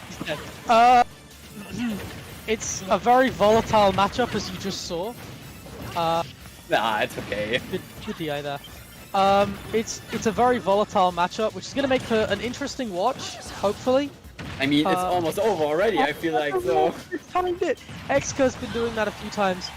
A lot of those smash attacks can work, but they're being more and more committal. Bounce is smart, because I think it deals with bullets quite well. And generally, it's just good for RNG manipulation. That's an up tilt back there. Oh, fly back there. That is... Yeah. X-Crow is really great at those. He's been getting them basically all the time. I haven't seen him miss one this tournament so far. But the accelerator is kind of scary. Okay. Nah. he really wants it right now. Black definitely would have killed. And nice frame trap with the 2 forwarders. I think that only works in Bayonetta simply because the landing lag is so bad. On other characters that isn't a thing. Oh, also nice reaction by it might be. It depends on like air dodge landing lag, obviously. But like air dodge landing lag is like not great. Going for 2 up tilts in a row, but... So I find the way Hope plays really interesting. He plays passive, he plays defensively, he doesn't do anything. He lets his opponent do something first, but then occasionally he just throws out something big. He just throws his hero against them basically and just says, okay, ha, surprise, I'm gonna do something big. And then we get crit F smash at 50%. And it's working, right? He's far bracket and he has a whole stock lead. And now he's got Accelerado, he's got a lot of mobility to try and compete with Bayo now. And a lot more combos as well. Gonna look for a kill. Nice stall in the air. Psych up, definitely anything will kill now. Yeah, you want Hero in disadvantage. Hero decides not to be a disadvantage, and that's... Xka got spelled. I think Xka took a bit long. I think if Xka read menu and saw Zoom was there, he would have definitely gone to ledge a bit sooner. And that helps, like versus Zoom, you just kind of want to go center stage as soon as you possibly can, so that wherever he goes, you can try and keep stage control. Exactly. And he lost stage control, and then snooze happened, and he's dead. Yeah, that's important, right? Stage control is one of the most important factors in this game, because we have the same sort of thing going on. Hero wants his menu, right? That gives him a lot of ground control. And Bayonetta ideally wants to be able to stay grounded if she needs to, simply because Hero has a sword. He can just attack through her side Bs if he times it well. He doesn't really care about her angle abuse, going over stuff, right? He just covers all of that. So Bayonetta wants to stay grounded, and if she just doesn't give Hero the space to open up his menu at all, she doesn't have to deal with his grounded coverage, right? So yeah, definitely. That basically explains some of the aggression we've been seeing right there. That also explains why why Hope has been playing so defensively. And that's just simply what you do against Bayonetta, right? Fielding a lot, not moving. That is the big thing. If you move around, Bayonetta can hit you. Small stage, interesting. I think Xka just wants to get in on him more, just to pressure that. Well, to pressure that corner more. English definitely. There's a lot of triplats in this stage list, I believe, and Yoshi's is a good one because it's got a really low ceiling. It's alright for Hero because the platforms are very open, so they're harder to retreat to if you're trying to zone someone out. And yeah, generally you've got walls for wall playing. There's a lot of like features that Yoshi's has that are just kind of unique to it. Being a triplat and having that really low ceiling definitely favors Bayo though. This matchup is, funnily enough, really footsie heavy. Like, It's pretty Yeah, fundamental, funnily enough. Swatted because- out of the air. Yeah, that was insane. But It was a nice it's- catch.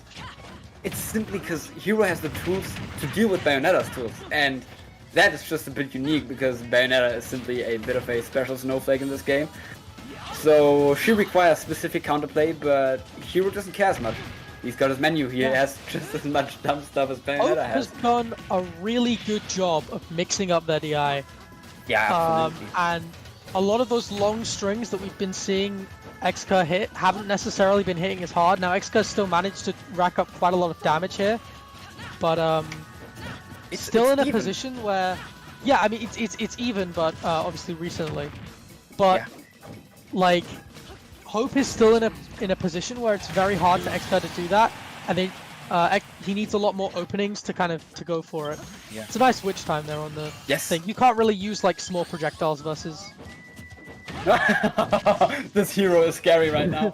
This hero is very scary. Bounce, and he's faster, and he has a walking reflector. That's terrifying. Very good menu management, very good movement generally. Nice wave out there. Oh, That was sick. very well caught. Yeah, you can just ignore what Bayonetta does if you get that super armor out in time. Oh baby! Oh damn, that almost He's- worked out. What? I think an up B hitbox, and then Xka missed the tech because he couldn't really see where it was. Nah, damn. Okay. Yeah, but Um, that was beautiful to say it out right now. Hope is not afraid to challenge characters with good recoveries, especially with side moves. We've seen it with ZSS earlier today, and we've seen it with AO now. It's just a really good mix-up to go for because it's a very disjoint option. You've got armor when it's fully charged. It's very powerful. It kills very early. So if you've been kind of acting like you're going to respect someone's recovery the whole set, and then you go off and you do that, you hit someone with something that's active and it kills early, and it's not as huge of a commitment to you. Exactly. But It's really strong. commitment is a big word right there. If it's still against Bayonetta. If you go off stage at the wrong time, no matter who you are, you might die. So it's about managing risk reward. And I mean, dear Mr. Trash over here is just doing that super well. He rarely overcommits hard. Like he hasn't died to anything some stupid. smart matchup knowledge again to know that slants allow Hero to kind of crouch under it. We saw it last time, but I didn't point it out. But 74%, yeah, doing a good job so far of just maintaining control. Out of mana and about to hit the Bayo blender. Some good extensions, but again, some good DI mix-ups. Oh, yeah, pressing a button right there is not what you want to do. Shielding this time, getting out of that situation ASAP, because otherwise he would have been dead. And he just survived that. Because Xgrim messed up. That was just dumb luck, as bad as it sounds on Hope's side. But he's baiting that beautifully. He is, yeah, Hope just kind of running into it there, not really spotting the dash attack or not really being prepared for it, you know. It's a slow move, but if it catches you off guard, it does, and dashes are very committal in this game. Carry up tilt, nice. He is a wall right now. He's just building up this huge wall of hitboxes. Oh. He's that was a bit unnecessary. That was probably not the best option there. But he didn't have a lot of mana left, so he was just like, I'm gonna dump it, and kind of moved on. There is just so much stuff happening right now that I am just baffled about, to be honest. Xka is just getting very frustrated. Again, yeah, you can notice that. Hocus Pocus not going in Hope's favor. This is... Hope is just running right now. Oh, Snooze was one of the few moves that might actually be good in Hocus Pocus. Gets the sour spot on the back air, not killing. Edge guard as well. It's just really good defense from Hope so far. In terms of like DI and SDI. Dead? No, not yet. Zoom. Yeah, retreat. Yeah, you can see Xka is running. Wait until Xka goes all the way. Yeah. Xka is it. I don't know if Xka just didn't mash because you can mash out of that very quickly, or if it was because he was at 100%. But I think he just drifted towards the blast zone. He was done. Yeah, I think he just gave up. I would just like to chime in to say, what? It's an EDBT hero. It's, Okay. I just snooze off stage. I think Xker just kind of gave up after that. It was very good defense from Hope the entire Yeah. game, and I think Xker got frustrated that he couldn't get anything going. I think he got annoyed that he kept getting walled out, and Exactly. you kind of saw that in the end because he did kind of give up. I think he may have been able to make that, and he just didn't really. Yeah. Didn't really try. That is simply how we play against Bayonetta. If they have to move first, if they have to approach, then you're at an advantage. Then you just deal with that, and Hero deals with that, as we already said, super easily. Okay, but you can see it already. We're gonna be waiting for the next match, so you guys will hear us again really soon. We have a little bit of a wait ahead of us. We are going to be moving down into the losers bracket with losers round 3. We're currently waiting on the winner of Kanto versus Munchkins, and they will fight Cody KZ. So, until then, see you soon. Bye bye.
Hello, people. We're back. Okay. We're back. We're commentating Cody KZ, who is a NES player, alongside Kanto, who is our CSS main that we've been following. We followed their loss against Nines early on in winners' quarters, and they made their way up through losers. They beat Munchkins, and come through and are against Cody KZ. Yeah, so this is gonna be interesting. I say that a lot, I know, but like we have some pretty cool matchups here actually. Like usually it's like Lucina versus Wolf, like hey, cool, Lucina versus Wolf, right? For example, but we've had a bunch of different characters. Yeah, both of them are picking their mains. Yeah, awesome to see. I mean, I haven't seen two of the same character in this top 8, or at least none in the sets that we've commentated, and that's a lot of fun to see. Depending on who goes through, though, we might see a few of the same character. But... Yeah. Okay. Yeah. Well, we can already see Kanto going in a bit more aggressively again. He has already done that, but Ness can punish that, right? Ness is a close-range menace. We can already see that. Yeah. Meaning, it's about managing distance. How can I stay away from this guy? How does he want to get in? So, ZSS is actually a bit on the back foot here. She wants to stay more defensively. We can see that. ZSS is going to try and rely on edge guarding in these matchups, and kind of making sure that she deals with Ness's recovery appropriately, because it isn't great. Is that a ladder combo? Oh, he's dead. I think that might have been wrong DI. That might have been wrong DI.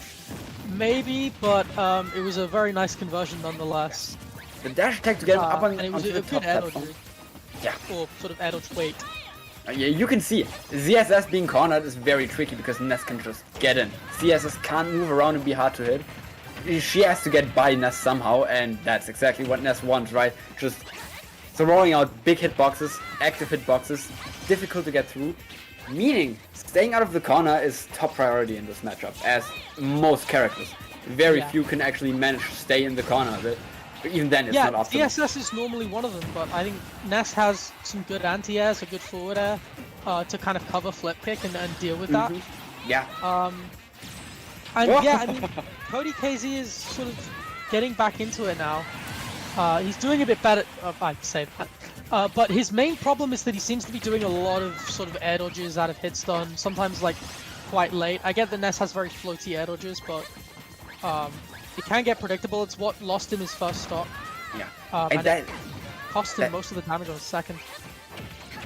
That might just be the pace that Kanto is playing at, though. Look at this. Oh my god. That was complete destruction. It was just kind of outclassed. Yeah, it's just from Kanto. If you just play aggressively, you're really encouraging people to do something. Like, to just do something, right? Because they're scared, they want to get out of this, so they press a button. They don't wait and just drift around, which, yes, it's a great option to just not press anything oftentimes. But with this speed, it's just very tricky, because you're just going from one situation into the next one, into the next one. Meaning, again, this is a matchup knowledge thing. You need to know when can ZSS actually follow up with something scary. When can I trade? How minus is this? How plus is this? Etc. Well, we don't have plus in this game, luckily enough. But, few things that are plus on shield. But, well, you want to get back to the ground, right? ZSS's juggling is so good that Ness's floatiness is gonna be a really big problem, especially because Ness has problems with trading. Well, with people below him, so he's gotta account for that. Okay, second match. He definitely has, and I think Kanto's done a really good job so far of just like rushing Ness down and deciding. I say that we're on Town and City, but this is going to be pretty good for those Nair back air confirms that we've seen Kanto been doing. This stage being the way it is just means that side blast zones are really small. Again, reading that air dodge in. So many air dodges from... I get that jump is a pretty bad escape option with Ness, but I think that kind of mashing air dodge out of hit stun the way that Cody has been doing is costing him far more than maybe if he jumped once or twice or just generally like A-landed. Yeah.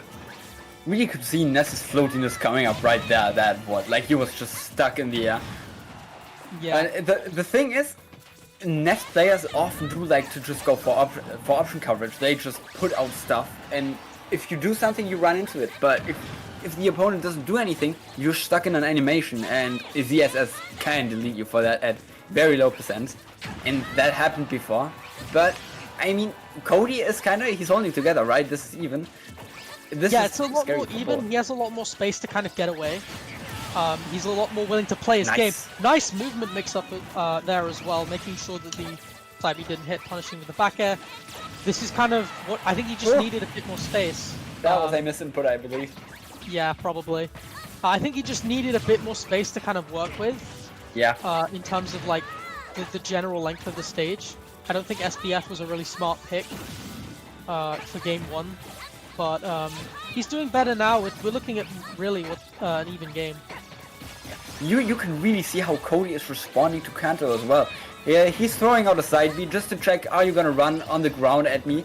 And as soon as he notices that Kanto actually wants to jump in with Nairs with forward airs, he's gonna start air-to-airing him. That is exactly what Ness does.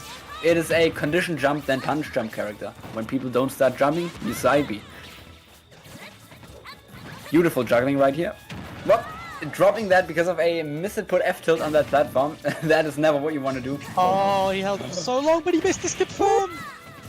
That was spaghetti just fingers. managing to air dodge behind from Cody. Just managing it. Back. Yeah, that's not gonna kill yet. Oh my god. Nice catch. That was a smart read. That is a huge hitbox. Oh no. PK Flash did get buffed like quite a lot.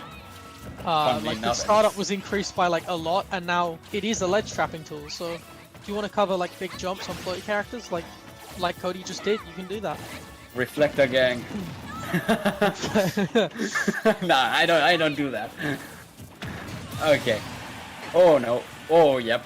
Mobility coming in right there. ZSS can just weave out of the danger zone. Basically, when S can drop down and do an aerial, yeah, ZSS is just out of there, back in with an aerial that's safe, and then it's out before Ness can do anything. Oh some really smart pressure there. Some like using his there to kind of force Ness to shield in the corner, and then doing some tomahawks in his head, gets him to drop shield the 3rd time round, Nair flip kick. Yeah, exactly. And you could see it, just the reactiveness that was going on there. He didn't commit until he saw that Ness drops the shield, because he knew that if a Ness player drops shield, there's likely an attack coming. So I'm just going to respond to that. I'm just going to set up my Nair, and well, that was that. Awesome. You guys can see it. This match seems to be over already. A very quick one. Very fun one to watch though. And definitely very volatile. We will see you guys in the next match in just a while.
Hey, Kanto's in here already.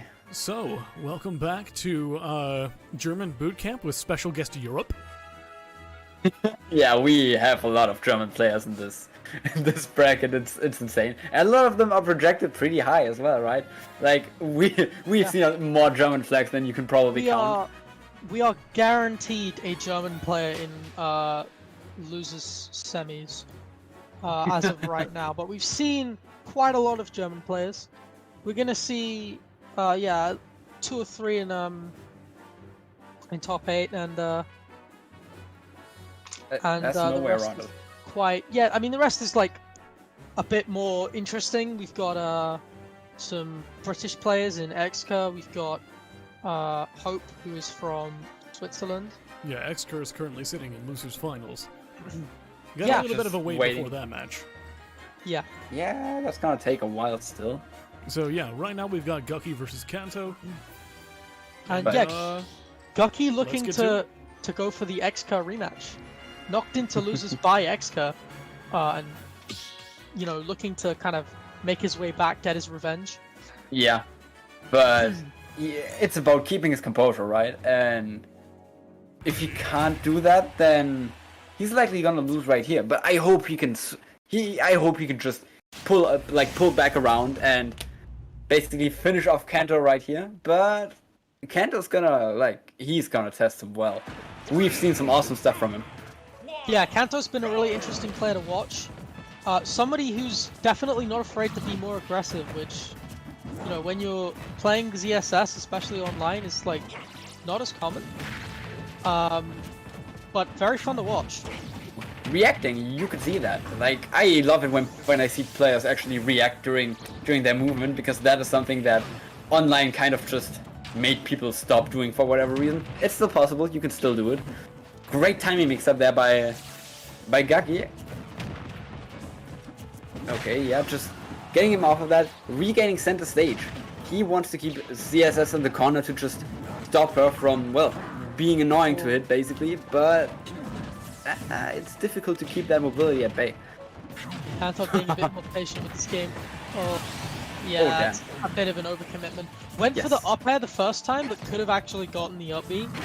I think that's why he went for it the second time, but didn't end up working out. Ooh, scary situation. Almost wasting his double jump right there. Great call out.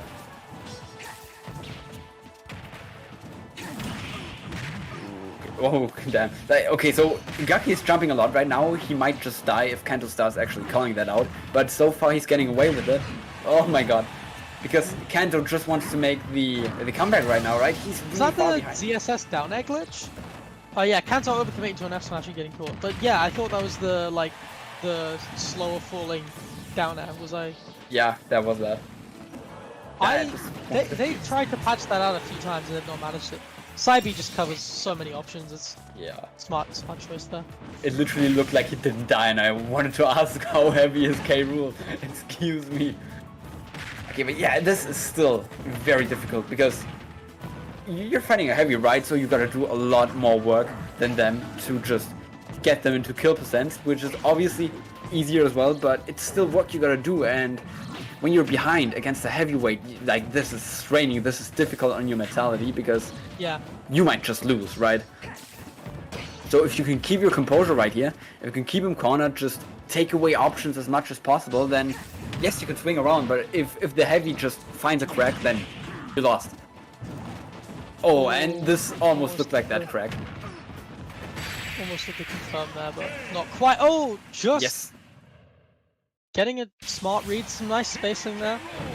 exactly. And, Just knowing when to mash and knowing when to not mash is probably the biggest thing against heavies. Yeah.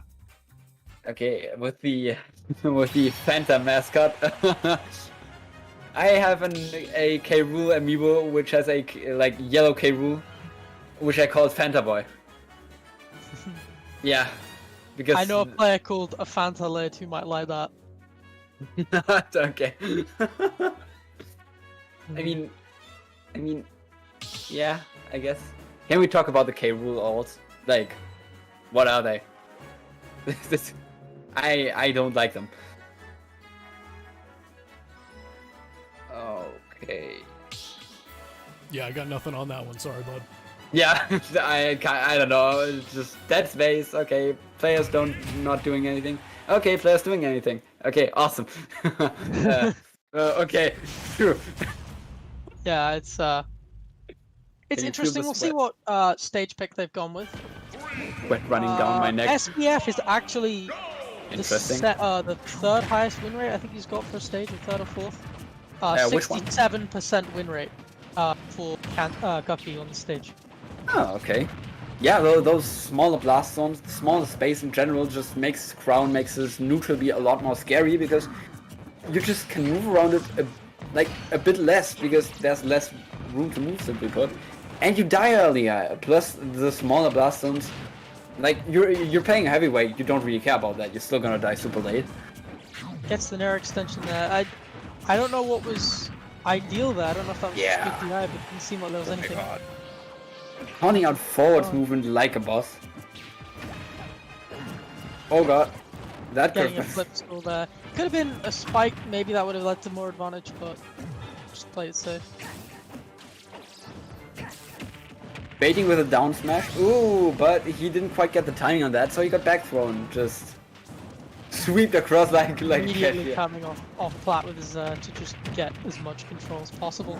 Nice call out on that side B there, by the way, just knowing that if you rush it, you can. Using crouch, I don't know if you saw earlier, but like Gucky was using crouch a little bit there to dodge rising aerials, and that's just generally smart. If your character has a decent crouch, it's something Kanto could do, for example, because Kanto's crouch is very good. Well, as good as a heavy's crouch can be, I guess. Yeah. Oh my god, he's dead. It stops rising aerials from being the grounded options that they normally are. Yeah. Both players just taking two stocks there, and it just kind of forces your opponent to reevaluate a bit, and it makes stuff that's normally safe a lot easier to punish. So, what Gucky is doing right now is he's really restraining the way Kanto can just land, because Kanto has been relying on his aggressive approaches, and oh my god. What a great wait for the Nair.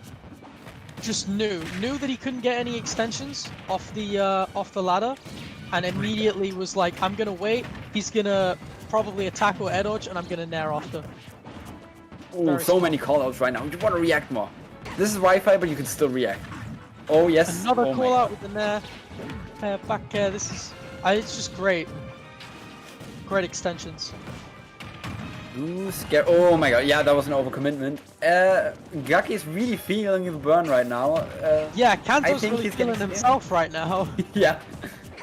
This is panic-inducing to say the least. Oh my god, he could have just died there. You can really see the zoning. It's tight. That back throw angle is so terrible. Smart. Oh, almost with the confirm. I like what he was going for. Yeah, he's got to restrict those landings, because those landings are what's gonna get him killed. It's a really nice goal. He just did that. Waited just enough. Knew that the side B was coming. Knew that it's the preferred kill option. For Kanto, and just stalled a little bit and got that back air. And the best thing is, took the game. That was reactionary. We've been talking a lot about that. How reactions do still work on Wi-Fi, and side B is reactable. If you can do something like that, do it. Do it on reaction, don't predict. Okay, next up, Nines versus One Flow. iFlow? One Flow? Yeah, hopefully if Nines is back, I know he had to DQ from his last set, but if he's around, then we can get an interesting set.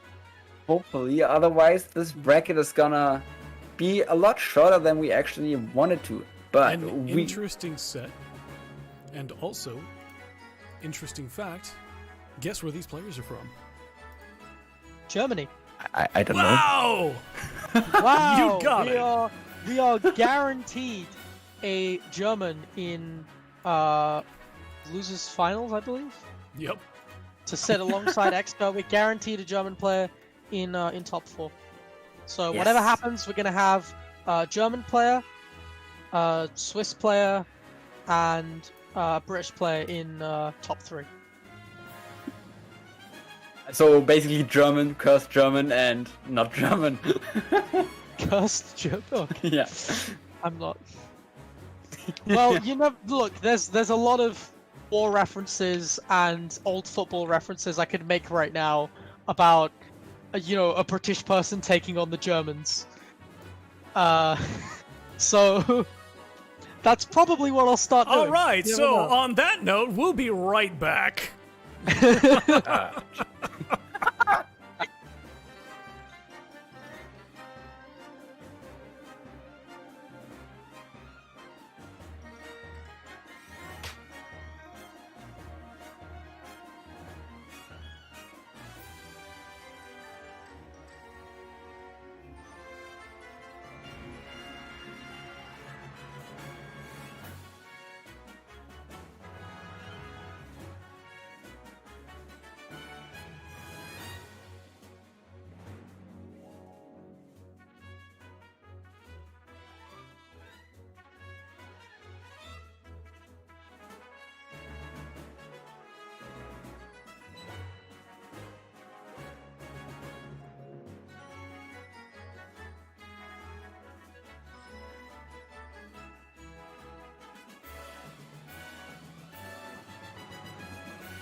Hello, people. We are back, and hopefully Ninth. Well, I mean, he's here, so he likely won't get He's DQ'd. So we are gonna see a match, hopefully. Okay, so sad announcement. I gotta leave after this. It's starting to get pretty late for me, and I got stuff to do tomorrow, so I sadly can't stay up that long. But my support isn't needed anymore. Stuff's getting pretty streamlined at this point. The brackets are almost over, so Yeah. Luckily, gonna have I'm in a better time zone, so yeah, yeah. We're gonna have. I'm from Germany as well, so Time zone tier list when? time zone till is when BST top, BST top. CEST has the most letters, so it's the best. It's best. UTC. Okay, we see We Fit versus We think DDD. versus DDD. Yeah, if you don't ledge camp, you're basically set. That's kind of the only thing you need to worry about, really. In terms of inhale, you can use like mini suns or like a slow ball to force him to inhale and then jump over the rebound and just kind of like get a combo start going. Yeah, he's trying to sneak in those He's projectiles trying to- over the windbox, but nope. No, yeah, you don't really want to go for that. He was actually a bit smarter there in that he kind of used the lag on inhale to start charging Sun, which is interesting, but you can definitely use it to approach. Like, you can just force DDD to inhale in this matchup, and then nair him. And as you just seen, nair is big damage. Absolutely, especially in deep breathing. Had a It's read insane. there, that was very smart, and DDD would have died even at 70. Definitely on Yeah, it's insane. It's a... Up smash is one of the strongest up smashes in the game, barring Lucas. Except this one is like actually practical. You can confirm into it. Wait, we're already seeing kind of how this matchup goes. Both players, well, DDD is trying to set up his Gordos, obviously, but he needs to do that in a way that they won't just get sent back by all the projectiles coming from, coming from Nines.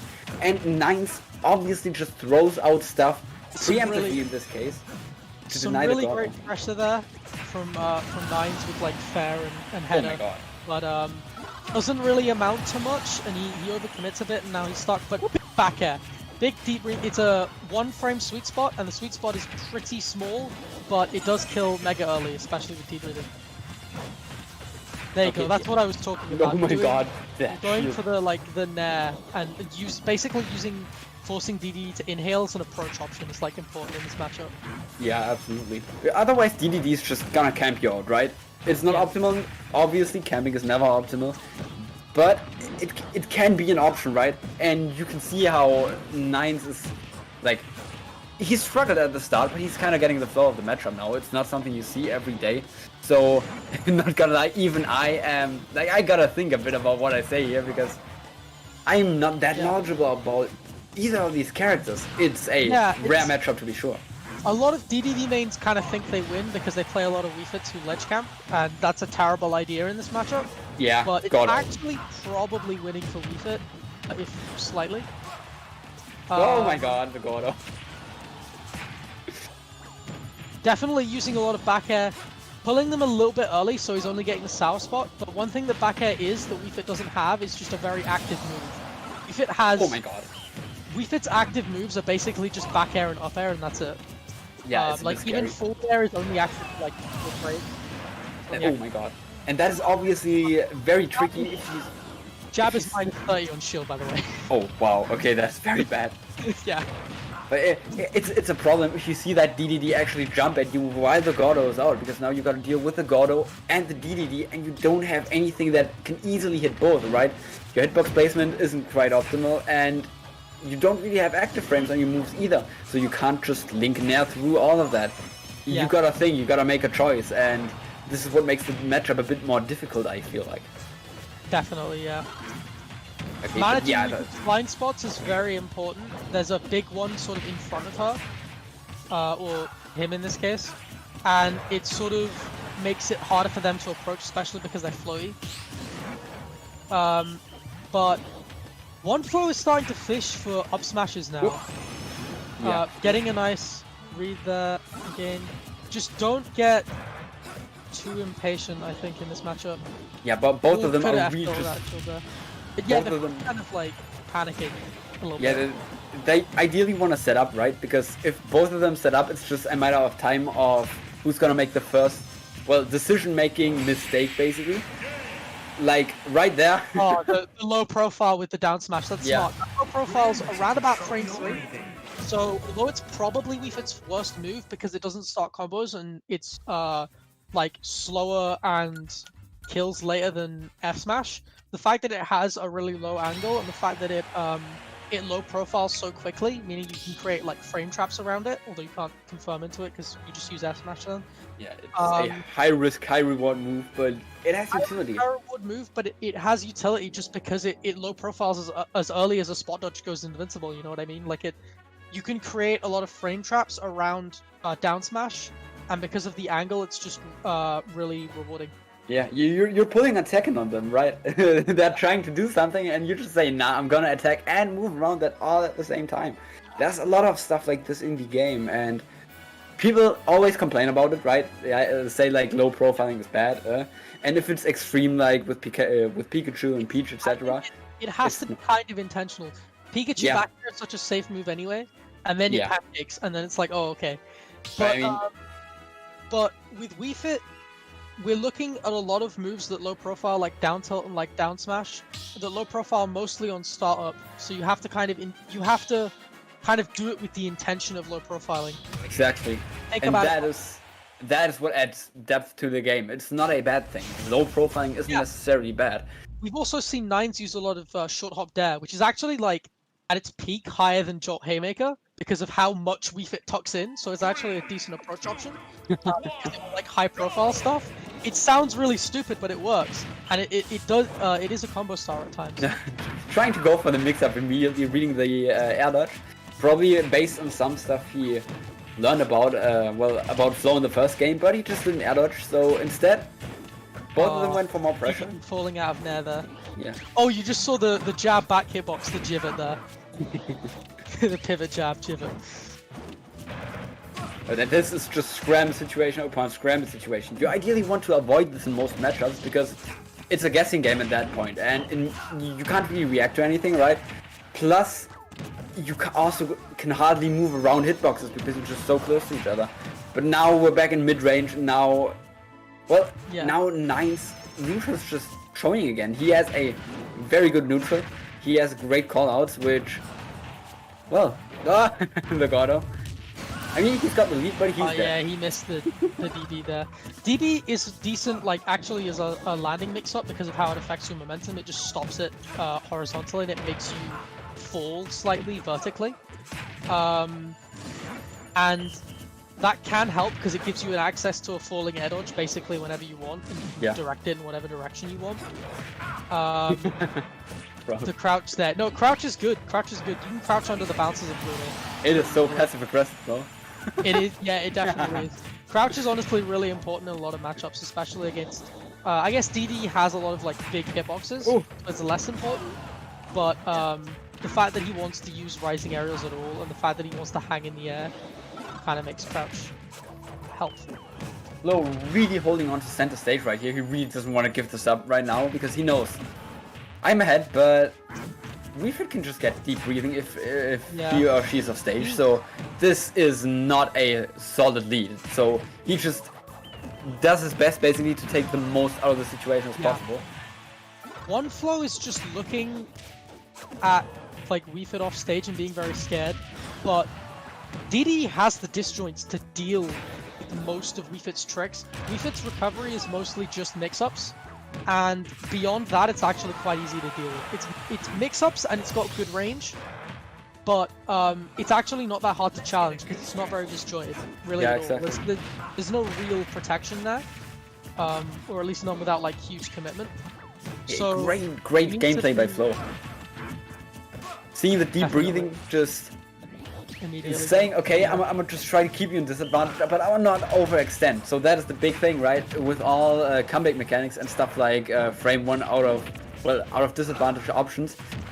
First of all, obviously, you gotta know when to disengage, right? But the biggest thing is if you have some sort of frame trap, you can just outstall the stuff. Nice confirm there. Yeah. It's Nine's getting stuck a bit in the air again. Obviously, we think it's a floaty character. Committed very hard to a lot of specific frame traps. You know, going for like up throw down smash, especially when something like up throw wait for air dodge nair is not only less risky but also more rewarding. Seems kind of off to me, or more rewarding at low percent. And then in that last situation, you saw just going for like this F smash read on a tech chase. Just follow and just wait.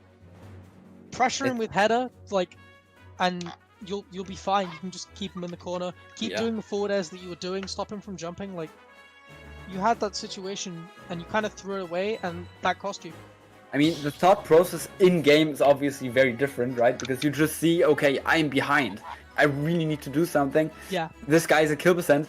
Let's just do it, because if you do that, you're way more even than before. Because, well, yes, let's say you're at, like, your opponent is at 0 and you're at 130%, 140% kill percent, right?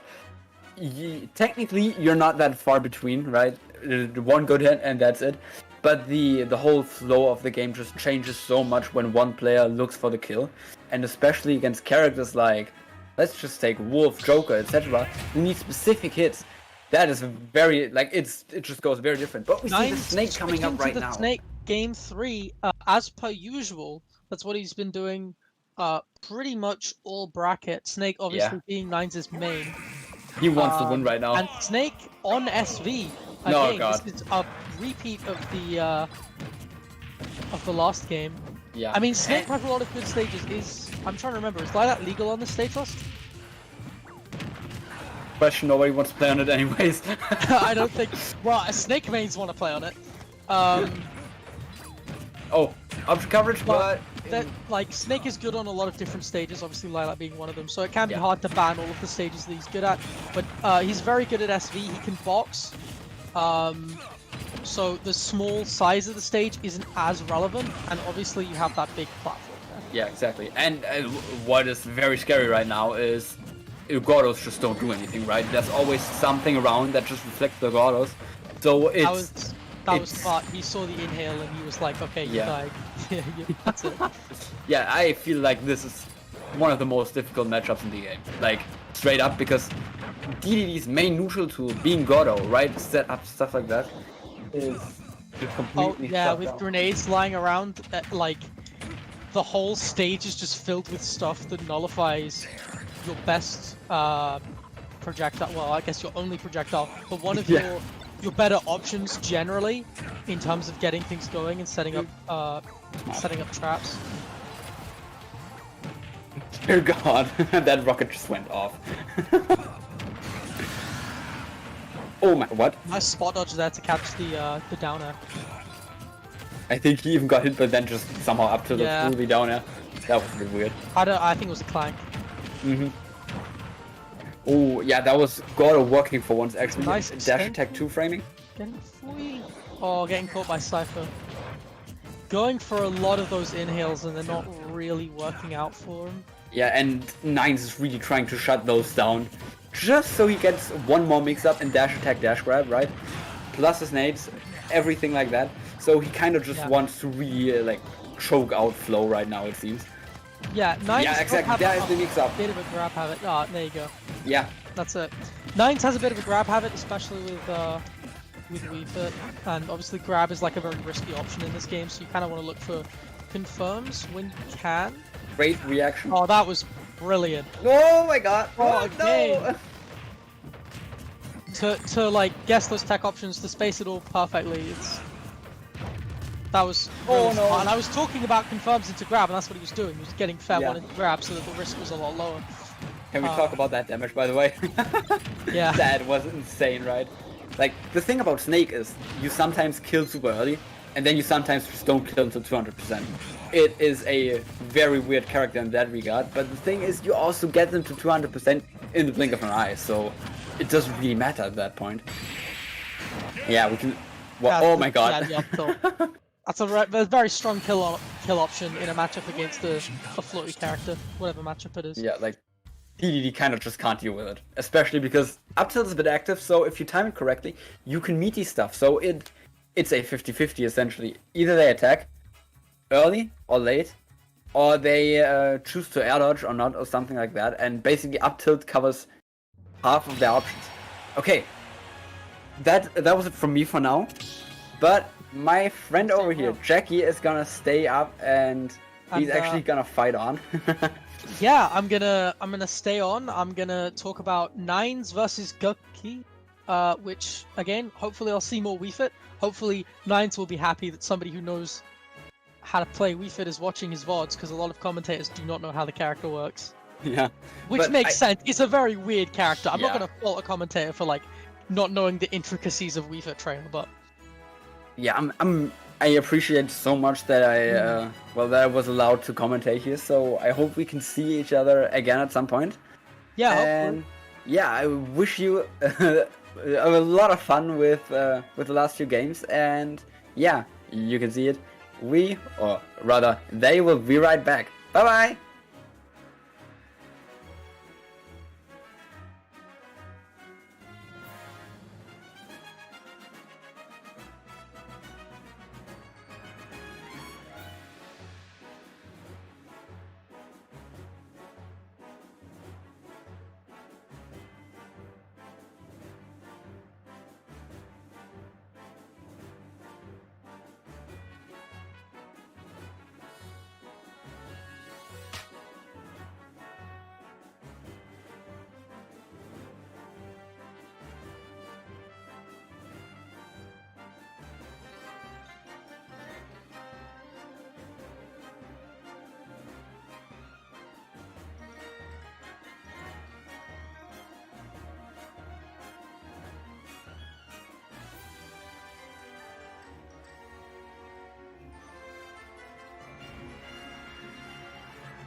And we are back.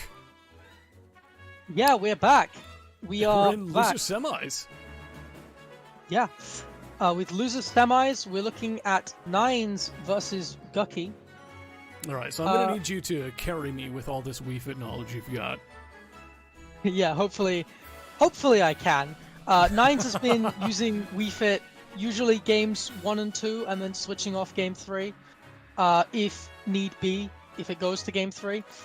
And that's been working out pretty well for him so far. His Wii Fit is good at like a fundamental level, but he's kind of a bit lacking on confirms and general knowledge, I would say. I think it's somebody who could benefit from FitCode resources. I made a massive resource hub for Wii Fit recently, Wii Gimmick Encyclopedia. Nice. So, yeah, I did just remove the pin from my Twitter, but it is the link is in FitCode, and I'll probably pin it on my Twitter as well. The Fit But you Cord. can- The FitCode. The Wii Fit Trainer Discord. All right, so The here's link the is in- question. So Nines has been going with Wii Fit to start every match so far, but whenever they're backed into a corner, they've always gone Snake. This is Gucky we're talking about. Never mind, we're seeing the Wii Fit. Never mind. Here we go. I was like, you know what? Gucky's kind of a threat. They might go Snake to start with. Nope. No, not at all. I think the game plan has maintained the same. I don't think this is a bad matchup for Wii Fit at all, really. I know Numbers thinks it's even, starting straight off with a rebound into a really great string. Whoa. We talking about John Numbers? John Numbers thinks it's even, yeah. John Numbers still plays? Nice. John Numbers picked Wii Fit back up sort of in 2019. In 2018, John Numbers was like switching into like me sword fire for a bit, but All right. But yeah, the reason that Numbers thinks it's even is because he uses Thun a lot, but he stays relatively grounded and he conditions people to jump. And that's not necessarily the best game plan against K. Rool. He's obviously also very campy. And you do want to approach him this matchup. Nines is so close to the blast zone with these hits. Definitely. Great tech, by the way. Ideally, you'd want to wall jump beer bust, but I mean that was great. Up smash. Astoundingly even start. Ended with a very strong, like raw up smash. Yeah, it's frame 9 invul, and it kills Really very now? early. Yes, did they not know buffed that. it by like 4 frames. Going for a Nair 1 up smash there. That was smart from Nines. He autopiloted the confirm, but I like the idea because it would kill K. Rool at 70 with deep breathing.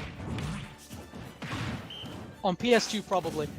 Again, looking for that confirm, just go for the up throw further. Realistically, like I understand why, but unless you have the tools to know they're gonna neutralize dodge, that was great. Yeah, that was great tech. Nair will always be out belly armor in terms of like it will never act. You can't like armor through Wii Fit Nair, but header will like almost always break it, especially with deep breathing. So if you just call out like a K. Rool Nair with header, you just get a free shield break. That move does dummy damage, smart back air. That move kills mega early, and immediately retreating off stage to do deep breathing. I've noticed that Gucky has suddenly moved to a more sort of boxing stance. There aren't that many projectiles anymore. And I think one of the reasons for that is because the last time that Gucky actually like tried to use the crown in neutral, Nines was almost there with like a grab during all of that end lag. Yeah. Like Nines was just able to get in there over the crown. So I think Gucky's just sort of like, okay, so kind of floaty, can sometimes, you know, fast fall. Yeah. Might want to get in within like boxing range and use my armor instead of trying to like use this projectile to force them to do something because they're just going to be faster than me. Yeah. Definitely looking for a kill option now, and staying in close range. Kind of panicking. I feel like Gucky was just trying to stay away there and wait deep breathing out a little bit. Definitely, yeah. But it was smart from Nines to get the stage control back so that he could refresh. Up air Alright, is Gucky's gonna get armor broken soon. definitely, you gotta watch it. Still a 185 and still alive. Yeah, it can be hard for Wii Fit to kill with projectiles. You have to kind of get in and do it, and in this matchup that's kind of risky. Should have gone for F tilt there, or back tilt, because up tilt wasn't killing. I mean back hit of up tilt there. I'm just the lingo instinctively, but yeah. There it is. Nice. He was actually going for like a header cancel setup there, where like you hit ball and then it covers jump. Okay. At like a slightly different time. Or the like ball's hitbox just stays active and you cover like regular get up. Because the hit stop on Sun is really high. But either way, yeah. Did quite well there. Probably gonna stay Wii Fit for the next game. Yep, And, running it right back. Running it right back. I'm interested to see the stage pick. PS2 is good for Wii Fit, but mainly because of down throw setups that Nines doesn't really know about. So, SBF. Because if you down throw somebody on, SBF, you can force a tech chase basically anywhere on the stage. You're gonna have to explain SBF. small battlefield. Ah. Yeah. Because header covers every platform tech chase option and it does like massive damage and it's a combo starter, it's really good to force platform tech chases, and SBF is really good at doing that. So even someone like Numbers, who I was talking about earlier, he thinks the threat of down throw is so strong on this stage that even though he camps quite a lot, he actually prefers this stage basically to any other. Yeah, fantastic edge guard. Definitely. Once Wii Fit gets out of resources, that's kind of it. Yeah, no, Gucky did a really good job whittling down options, and then... Yeah. Okay. A lot of patience there. I'm actually a little bit surprised that Nine's dashed back rather than going in for a wrap like we've seen countless times after Crown comes out. Yeah, it's interesting.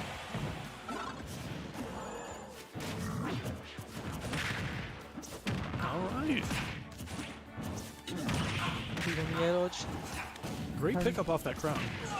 Definitely, yeah. You know, Nine's sitting here at 80 So, now.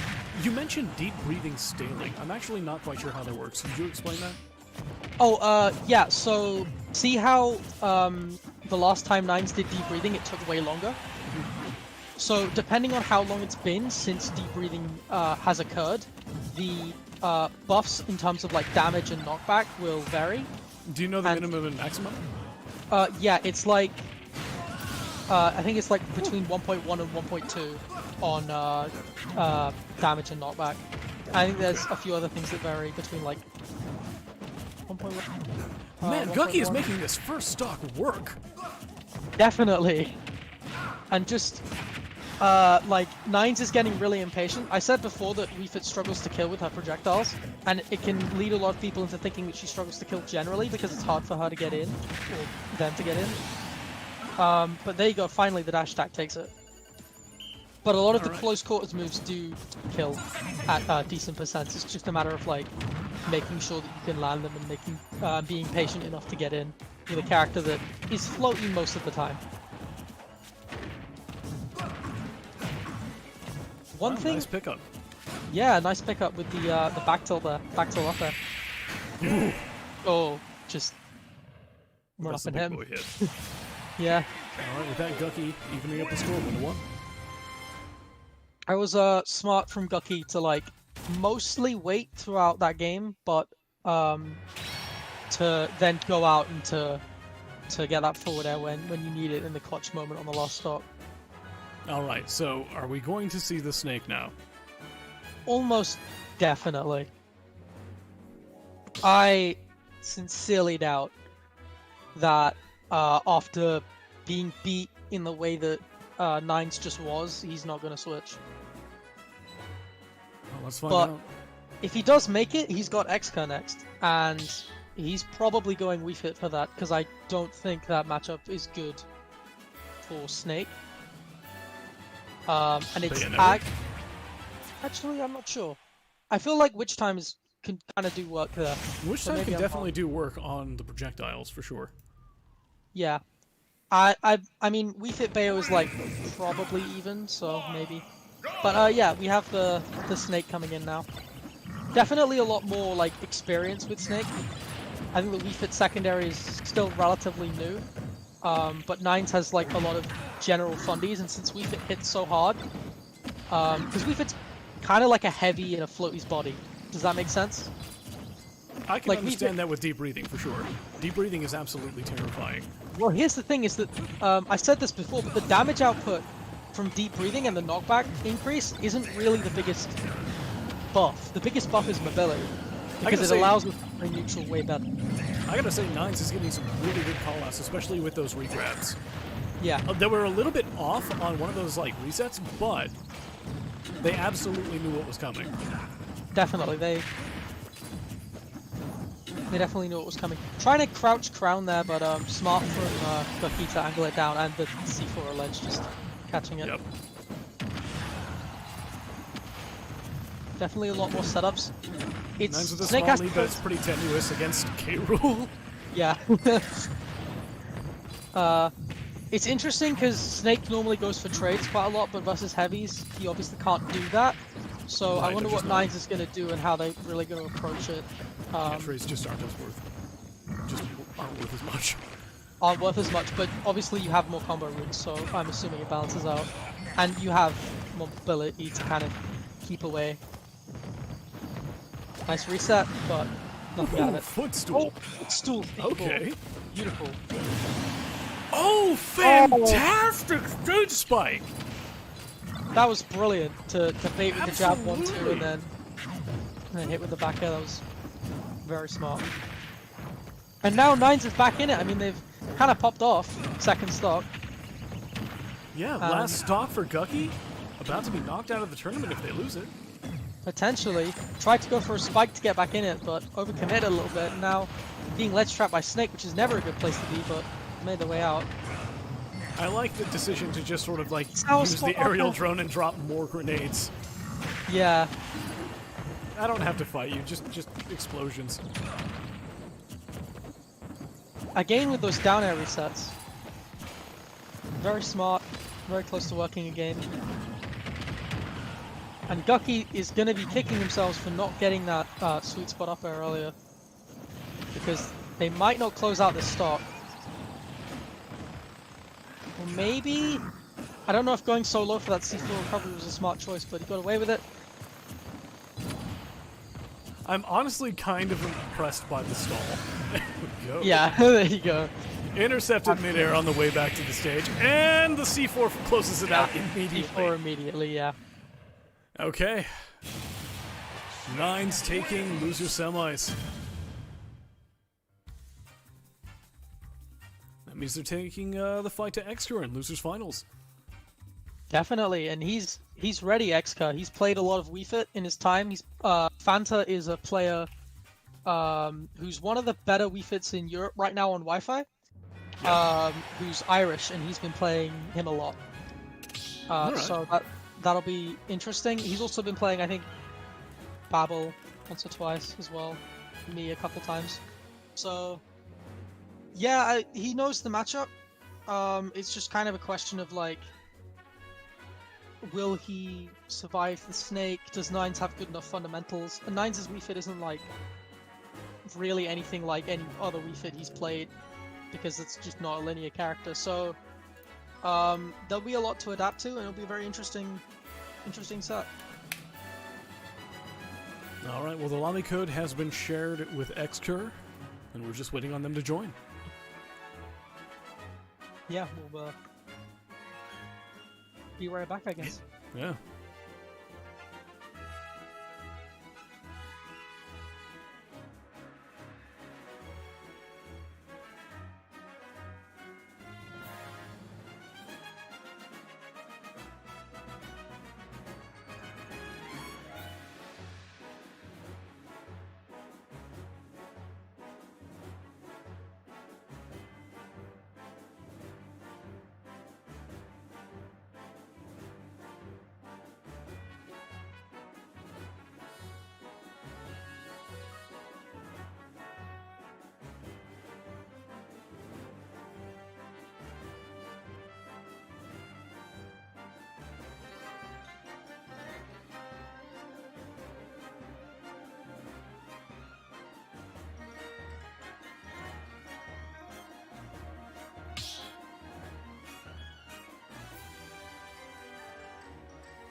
Welcome back to EU Bootcamp EU Bootcamp Midweek Drills number 135. It is late. It is late. It's not as late for me. It's only like 9:30 here. Yeah, it's late. It's been a long tournament, but it's been a really interesting and exciting one. And a well-run one, mind you. Yep. But Shoutouts to Doperman. So, we are on Losers Finals. This will be our second best of 5 of the night. And currently, I believe we have Hope, the hero champion, sitting up in Grand Finals waiting. yeah, we've got Switzerland, Germany, and the UK. Hey, you know what? That's a pretty good spread, I think. That is a pretty good spread.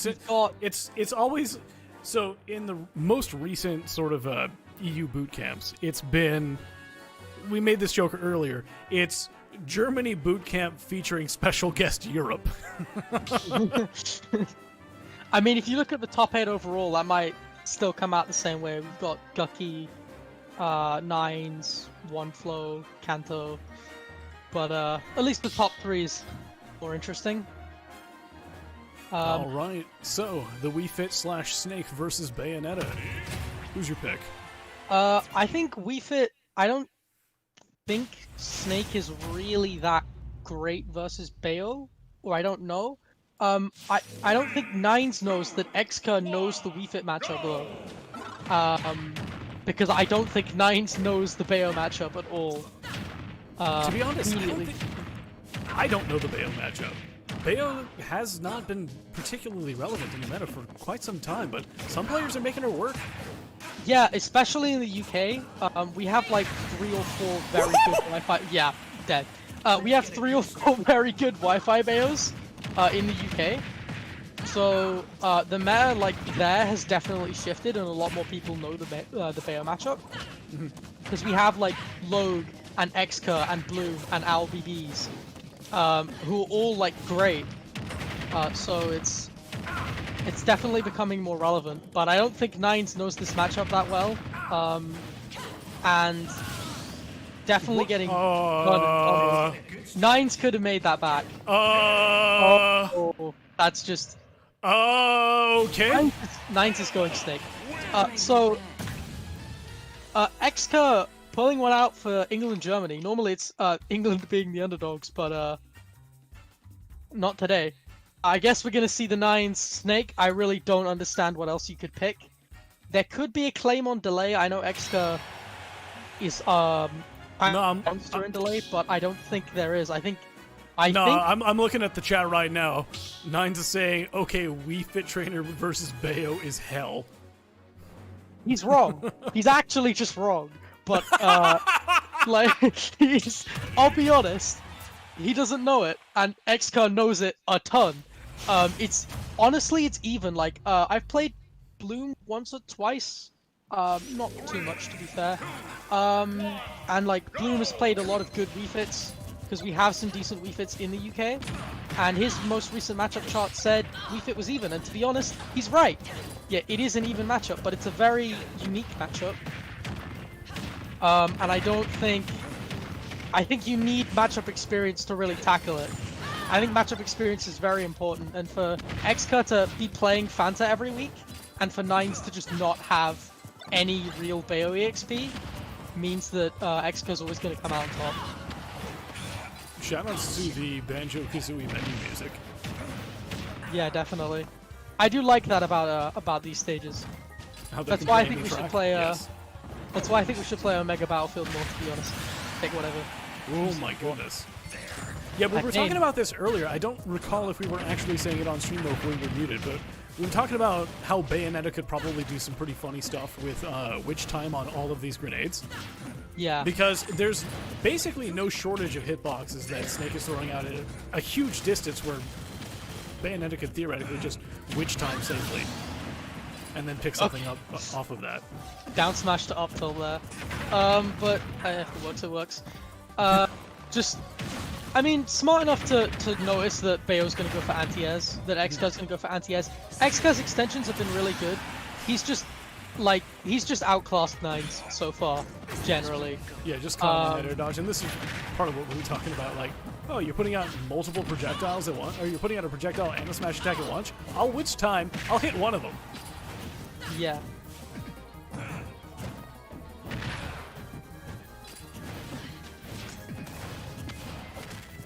Really fishing for that. Really fishing for that forward smash. Definitely. Just kind of, I think Nines is just kind of desperate to get back in it any way that they can at this point. Yeah, I can feel it. You can definitely like sense it. There's a bit of desperation coming in, but they are managing to slowly pull it off. Bayo with the mix-ups to kind of keep up with Snake's ledge trapping there, but it's just been kind of all Xcar getting all of those extensions and that kind of thing. It's just I forgot about the C4 myself. It's Wi-Fi, baby. It's So Wi-Fi. it's just like 4 up tilts into roll away into C4. It's Extra an got online tournament. Extra has a lot of extra credit in terms of percent right now, but it's still anyone's game. Definitely, yeah. Well, there Such it an goes. early, yeah. Really smart movement there to bait out the grab. Didn't even throw out a back air that last time. Presumably because he didn't want to deal with the landing lag, just moved really well and baited out the grab and instant back air. Instant kill. Xcard didn't find a lot of trouble finding kills there. No, to be honest, the ledge play was good, and if I'm being completely honest, Nines really kind of threw away that second stock, sort of air dodging down onto stage in front of Bayonetta. Yeah. Yeah, definitely. He's been a bit air dodge happy, I'd say, generally. Probably more so with Wii Fit, but... Alright, game 3. Let's see how it goes. We're sticking with the same stage. We're just running it back. Yeah, I guess PS2 is a good Snake stage. You've got a lot of platforms, and that allows Snake to have more setups. It's a nice jab reset there. And again, Xco just calling out that the grenade's not going to blow up though. But it's a better start from Nines this time around. I was going to say, the platforms are so good for Bayo that it might not be worth... Yeah. I think one of the things that made that so good for Nines is that rather than throwing these projectiles at Bayo and putting out multiple hitboxes at once that Bayo can either witch time or just sort of like wait for, Nines just sort of like dropped the grenade. They were always like leaving a trap behind. They were trying to get those good trades. They were trying to get those good trades, and they knew about Bayo's like compound landing lag and how like Xca's going to be stuck there for a while. Yeah, so, I feel like it's actually been a couple of sets since Nine's been in a position where they could actually get good trades. Because I think that they last fought Gucky. That's not happening.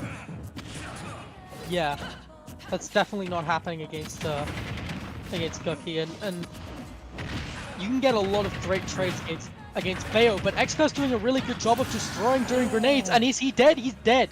Snake is dead. They just got completely obliterated, and again, here comes the blender, but managed to find a great extension. And that's what a good Bayo does. They turn 0 to 30 into a 0 to 72 just by getting a bunch of different extensions by reading your DI. And Nines is mad. Nines is just teabagging. Nines is losing their cool completely. The mental fortitude is gone. Yeah.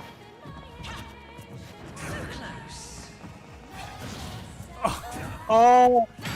Oh! Fine, it pays Living off. Living though! Living. You never know. If Xco drops this game, he's gonna rue that. Yeah, Extra actually needs to be really careful. They went for that sort of, they went for that up smash. That's really dangerous. Especially with a Bayo coming from below that has all this time to react to it. You've gotten witch time on that before, man. Oh no! Okay, and the teabag to catch the dash grab with the C4 to back air. Yeah, that's it. That was just complete domination by Xco. England beats Germany. I guess that's the narrative. Yeah, that's it. I mean, that is what happened. That is what happened. It's true to real life. Wow. Okay, so stepping back from that, Xker moving on to grand finals to fight Hope, the hero. Yeah, the rematch, actually. That's true. Hope is the one who sent him down into losers and winners finals. Definitely. I think Xka is going to be wanting revenge. Xka has actually... one sec. I'm pretty sure Xka did mention me at one point and say something about that matchup. Oh yeah, some MUs are very scrap. Oh yeah. Okay, it was about Sheik Bayo. But after their set, Xka just said Sheik Bayo was a really annoying matchup, and it's very like mashy. I thought it was about Hero, but Xka, not a lot of Hero experience, but I think Bayo will do all right.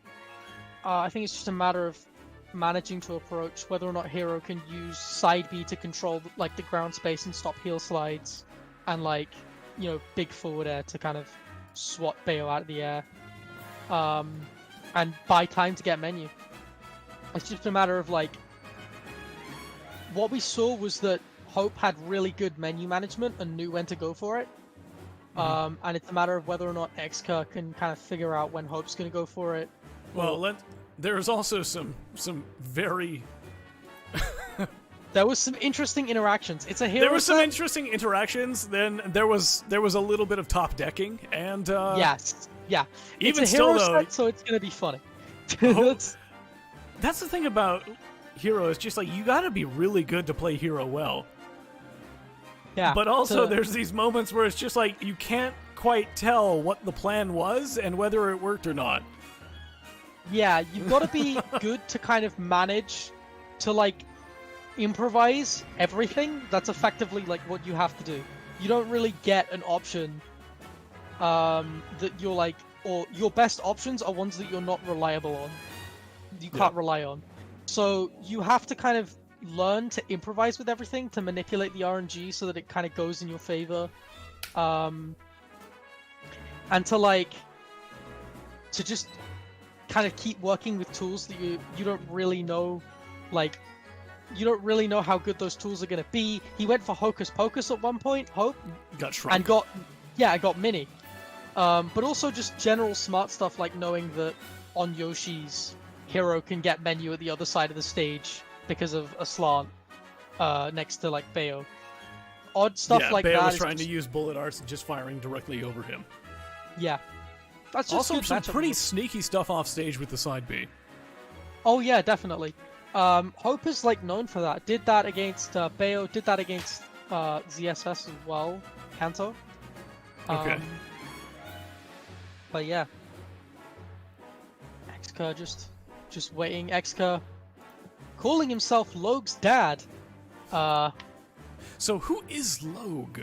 So Logue is a different UK Wi-Fi Bayo. There are, as I said, there are like 4 good UK Bayos now.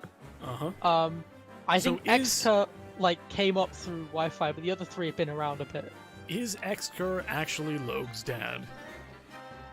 No. Oh.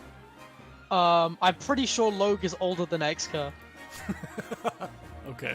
But Xka likes to think of himself as Logue's dad. All right. I don't know. It's probably not gonna read into that any more than we are. Yeah. They're both here. Let the grand finals begin. So let's see here. Looks like we are going to be going to small battlefield for game number 1. Interesting. Probably Bayo favored, I'd assume. Maybe there's some like dumb Acceleralt stuff I don't know about, but Bayo has the platforms for extensions and has the general small size of the stage and the smaller blast zones. All right, here we go. Game 1. Can Hope repeat what they did in Winners Finals? If I recall correctly, it was an incredibly fast 3-0. Yeah, it was. Xka kind of got a bit salty and was kind of unable to deal with the randomness that comes with Hero and unable to, like, keep his cool in that situation. Which is understandable. Wow. Definitely. In fact, we just saw Nines have to deal with it. Yeah. Okay. it's smart from Xka to just like, he's not overextending, he's just keeping his cool. Yep. Hold that stage. Yeah. If Hero's off stage, menu's a lot less accessible generally, so... Going for the up tilt back air there, but wrong way. Nice to maneuver around it, to like know the threat range now. You can see that he's kind of adapting to it and going for like aerial ABKs. Gonna look for back air. Oh, that was almost a reversal. Almost. Alright.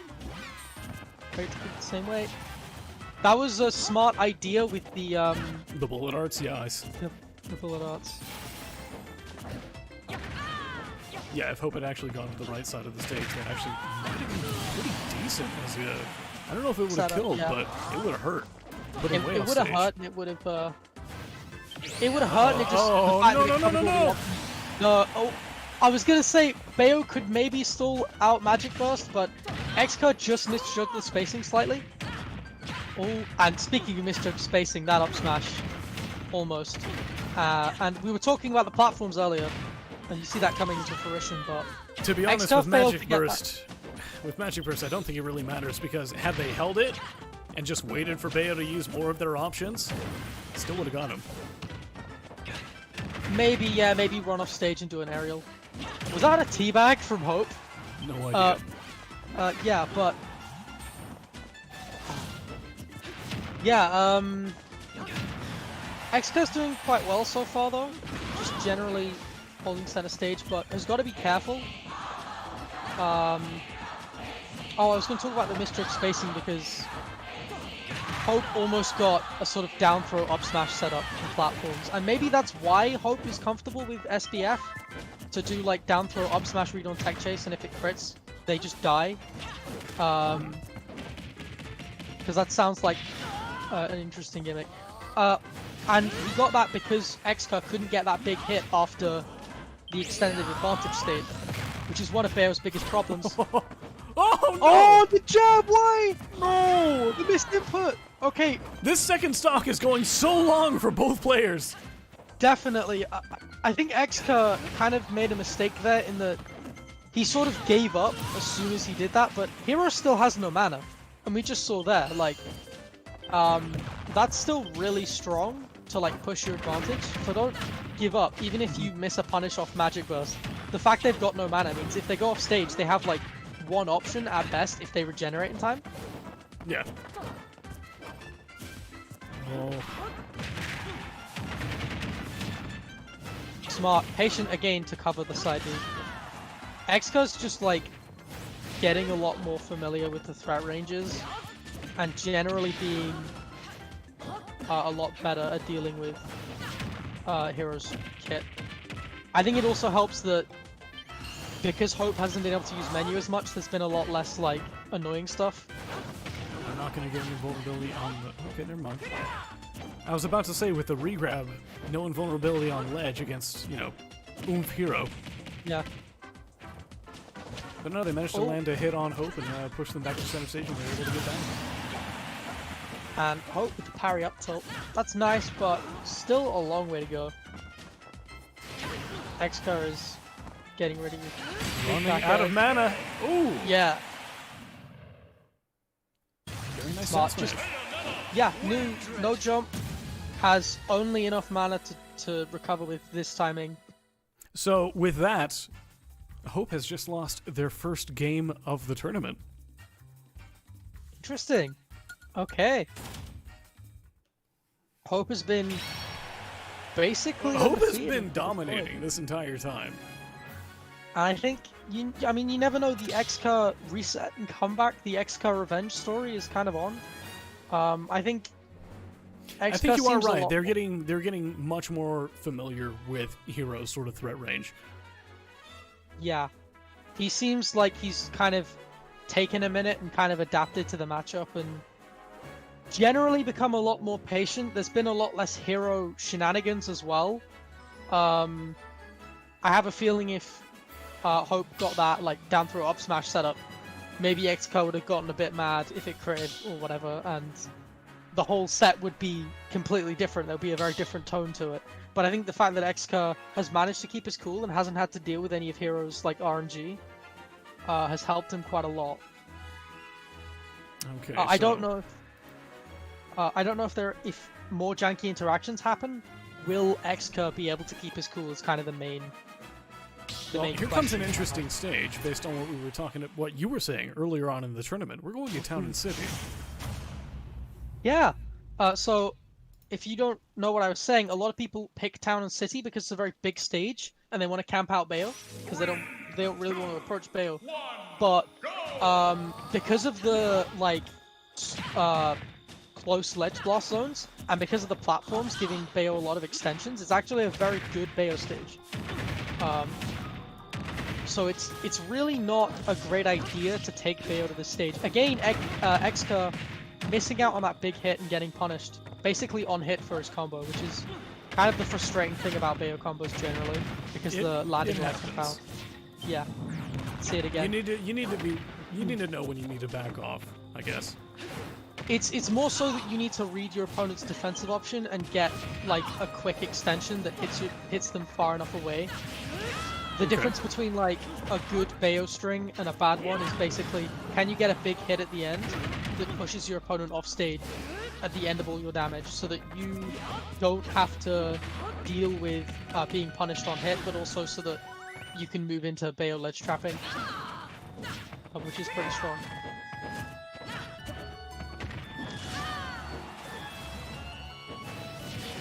In fact, if you saw Bloom's run in SWT, which he won, by the way. Okay. I think he won, yeah. You'll see him do that quite a lot. Bloom being another UK Wi-Fi Bayo. Or well, he's got offline results, to be fair. There are a lot of them. All right, Snooze. That actually took out Xtra's last stock in the last game of Winners Finals, actually. Oh yeah. On ledge, got snoozed. Fell. Oh! Yeah. Oh, that was a nice What a setup! And now the tide of this is completely turned. We thought it was just Xka failing to kill. I mean, not anymore. And sort of Hope kind of being very closely behind. Again, going for it. But just mistiming it. Oh my god, Psych Up and Oomph! Oh! Yeah, that's what happens when you have Psych Up and Oomph. Dead. Hello, hero. Yeah. We were wondering when you'd show up. The question is now, will Xka keep his cool? Because that was a very close game until the last 30 seconds. Oh. And the question really is, will Xka keep his cool after failing to find that kill for so long and punishing in such a I mean, that's a tough excruciating question. way. Yeah, that's a tough question after getting hit by something like that. Yeah. I guess you just have to. I guess your only option is to like keep your cool and be like, well, this is gonna happen eventually with this character, but if I'm continue in the form that I've been in and continue playing like I have, then I'll be fine. I mean, the main problem that Xka's had is that Hope's DI and SDI and general defensive options have been very good. And this is both sets. And it means that Xka can't get those big hits at the end of the combos that he needs. He needs that extra reading of your defensive option so that he can not get punished for doing his combo. You were mentioning getting punished on hit. Yeah.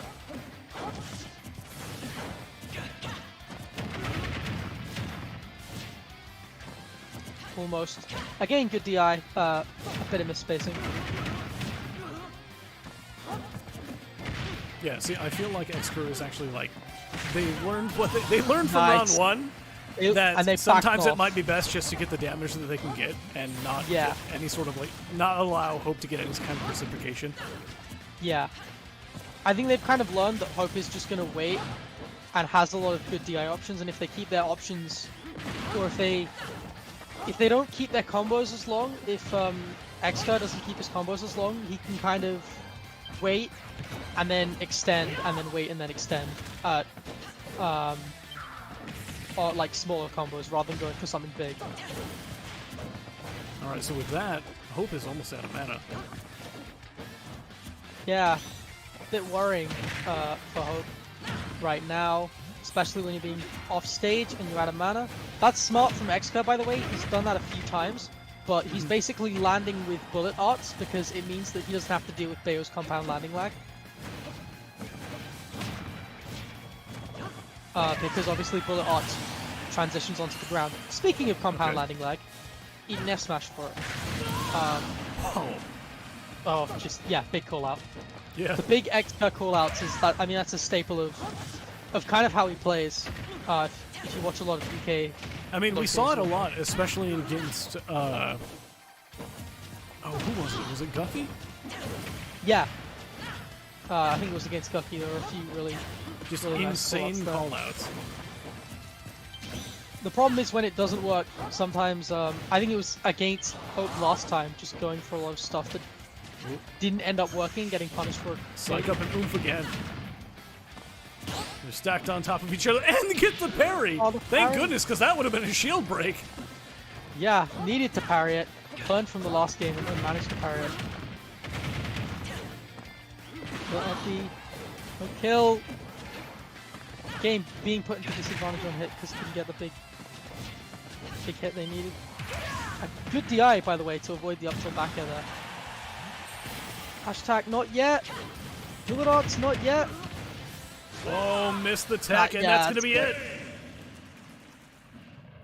Good offstage play from Hope. I'm sorry, from X-Curve right there. Definitely good edge guarding, good patience. You know, like a couple times where he wanted to kill, it didn't happen, but he didn't get frustrated. He just waited and got it eventually. And you know, that was a very clean 2-stock. He was at mid% by the time that game ended. So yeah, that was a much more dominating game from Xka. I think he has stayed calm, and he's kind of adapted to Hope's good defense, and he's gonna be kind of almost expecting himself to get the reset now. I feel. Yeah, in that game we saw X-Curve sort of like cutting their losses during some of those like early percent air combos, where they're like, okay, so last time I did this I got punished. Let's just fade back. I got a nice 20%. Let's reset this. I can get back to stage first. Yeah. And we can do this again. Rather than being intercepted in the air on the way back down, and then suddenly now Hope is on stage first and X-Curve in disadvantage.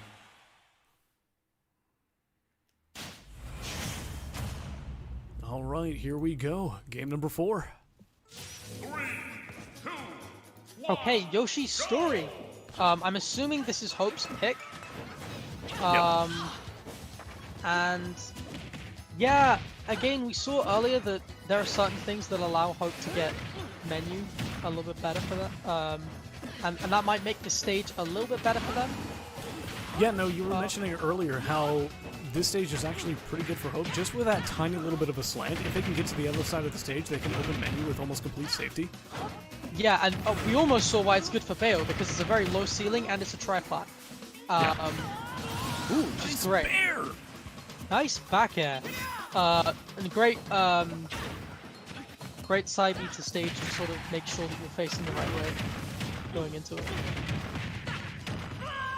Oh my goodness! Oh, the DI! No! Our Hope's defense has been so good, Unfortunate. but immediately gets done. Okay, that's just free damage. Yeah. Oh no! Oh, the passive shield as well! Oh.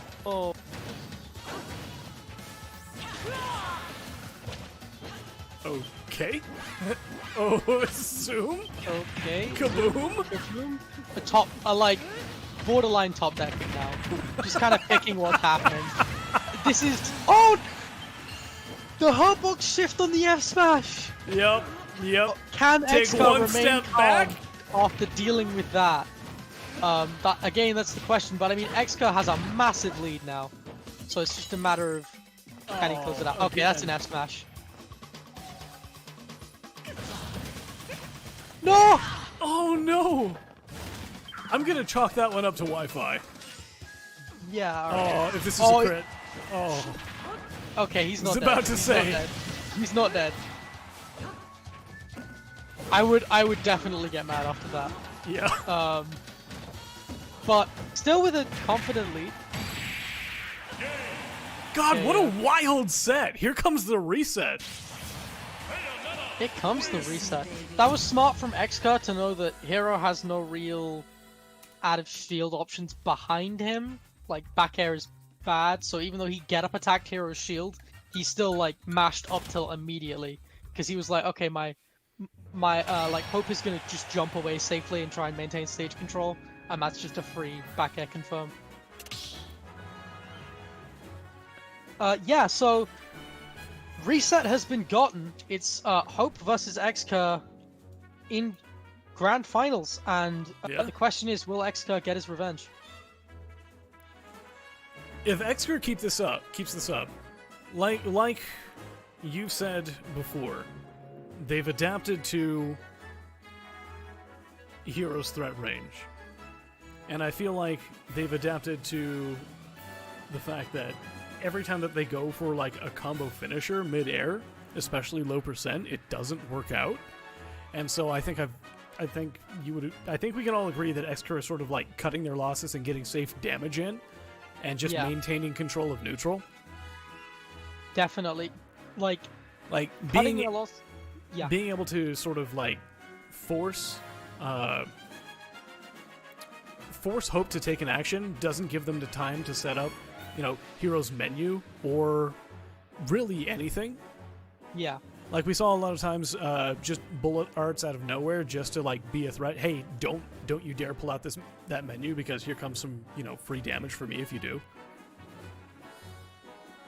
yeah, definitely.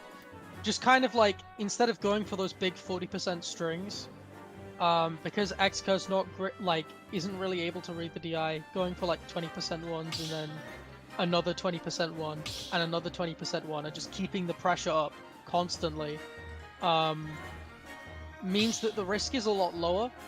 But it also means that maybe Hope could start mixing up their options sort of out of the combos, not necessarily from like a DI perspective or from like what you buffer, but just like if Bayo does that to you and you're in the air and you're in a juggle situation, like what to do after that, I think is something that Hope might need to work on. Okay, so another triplat actually. Yeah. I think again Hope is going to look for that down throw setup that they tried. That was smart catching the jump, but I don't think Xka realized that he catched Hope's jump. He's back hit him up there. Oh, it was worth a shot. It was worth a shot. It is Thwack. Yeah. Honestly, if you see it on that menu, you might as well press it. First, the Oh, day. no! Oh no! Oh, the multi hits. Okay. I was gonna say the first day that Hero came out, I zeroed to death to Hero and then got hit by Thwack at like 3%. Oh no! Yeah. That sounds about right. Yeah. Oh wow! Nice Nair 1 extension. Yeah, no Almost kidding. the back kill. Xka feeling himself a bit too much there, and the magic burst won't kill, but Hope has a commanding lead now. Yeah. Like even if they lose the stock right now, they've managed a lot of extra credit on Bayo. Definitely. Oop, okay. And it's a nice idea, but not enough witch time left to do it.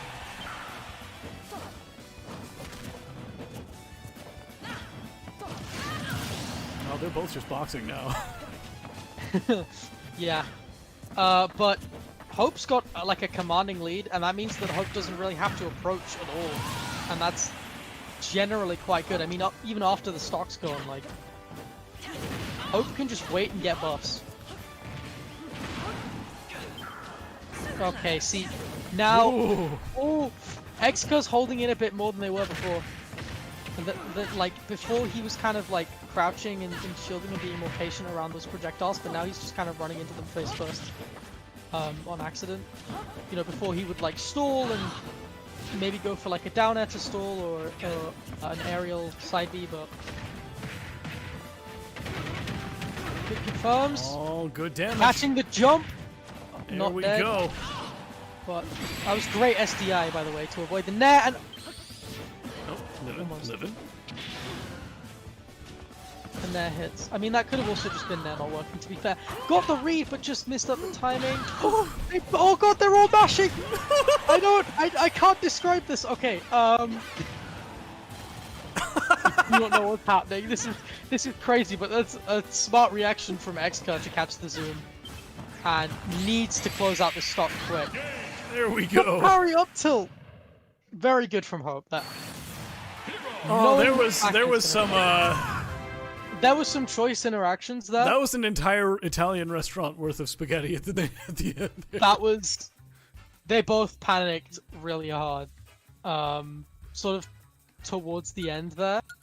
But I think Hope calmed down, realized they had the extra stock, and after the kaboom was just like, okay, if I can shield this, I'm gonna parry it, I'm gonna up tilt, that's the kill. An interesting attitude. Xka was just expecting to be able to whip punish it with a back air, but wasn't really quite quick enough to get it. Just came down a little bit late. Part of that is Wi-Fi, part of that is potentially just Xka maybe looking at the projectile instead of like heroes reeling up animation or whatever. Alright, let's see what they're going for game number 2 of the reset. Alright, looks like we're going to be seeing Pokemon Stadium 2.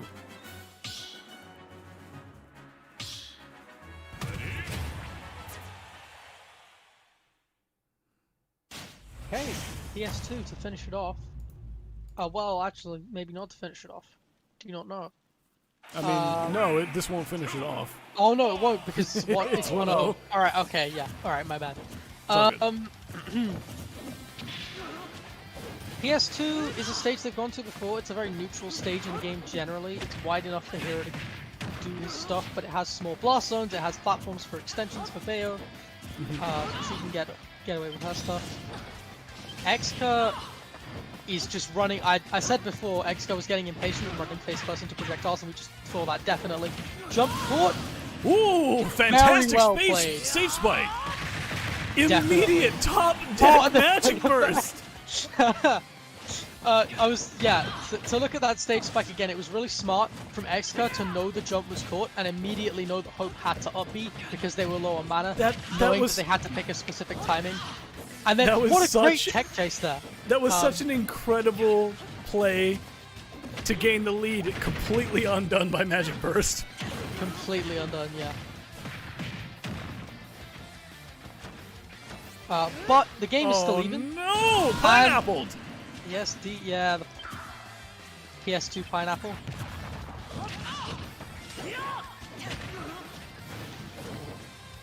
Just I don't know what even to say about that. Like, that's what's happening? I don't know. But Xka getting some nice combos out of disadvantage. Again with the platform extension. Just a crit ass hit. This has to tilt Xka. Yeah, that's to get hit by that and Magic Burst. But I think at this point it's just kind of moving Xka.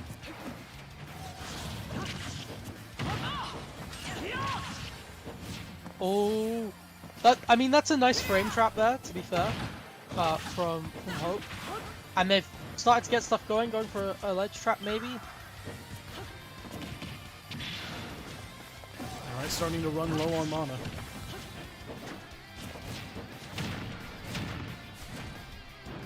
Could that be it? No. Oh, that might be. Inbreak guy. That will. There Just we reading go. the mash out of. That's smart from Xka because he's known that that Hope is gonna try and punish with a a hit. Like anytime Xka whiffs a combo, he knows that Hope is gonna try and punish the landing lag on hit. So going for the witch time there is just generally the best option. And Xka managed to clutch out a game that was kind of slipping away from him, due to some like choice luck. Yeah, no, it's really hard to talk about Hero sometimes because it's just like you got to be a good player to play Hero, but also Hero can just sometimes it's just like, wow, that was lucky. Yeah, wow, I got hit by that. Okay, Yeah, you got to be able to improvise with what you've got, and it's not an easy task to be given like completely random tools all of the time. And sometimes the your stars opponent- align. Yeah. Sometimes they all line up for you, and sometimes your opponent has to deal with that, and that can also suck. Hope looked at the kamikaze there. He just looked at it. That was a really nice idea for an extension, and to be honest, that might have killed. Which again might be why this hero. Yeah, like the F smash there. Like if that's a crit at 20% on a TNC blast zone, or even generally, because hero smash attacks are really strong, and Bayo's very light. Never underestimate the crit, I guess. Trying to get... I feel like that was another attempt at a stage spike. Just putting out that pressure there. Yeah. Oh, Smart. nice. Game Well going for spaced. The Tomahawk F smash, just to catch the side B. Xka is very good at spacing those pretty well, and going for... he goes for them a lot more than like most Bayos would. As we've kind of seen, it's very characteristic of him to just go for like random smash attacks to kind of clutch out stocks, or not even random ones, but just to know that like what spaces the hitboxes cover and use that option coverage really well. Very good spot dodge read. Now they're oofed. Now they're but Xka's doing a good job at keeping them in disadvantage and not having to deal with that oof. Using that no. long nair and just fast falling and going, nah, I'm just going to cover that space. Oh, okay. Yeah. I was gonna say Xka did a good job of avoiding Kazapal, I think it was, or Kazap, and just kind of like making sure that he spaces himself around that area, because it is a very long hitbox, but it's also a very thin one, and getting extensions off that. But Hope with another SD, second game in a row. The salt's gonna start pouring in a little bit. All right. Set up for game 4. Let's see where we're going. Oh. This has been just a wild set, is what it's been. This has been... I might rewatch this set. Like, this has just been a really crazy one. Okay, here we go. Town and City. Town and City. If we look at Xka's stages, Town and City is like his second or third best win rate, 64%. And again, it's a really good stage for Bayo, but it is very big. And Hero, I think we've seen glimpses of Hero Cheese that Hope hasn't really been managed to pull off, but I can understand why Hope picked Town and City if that's what they were going for. Good bats. Good counterattack.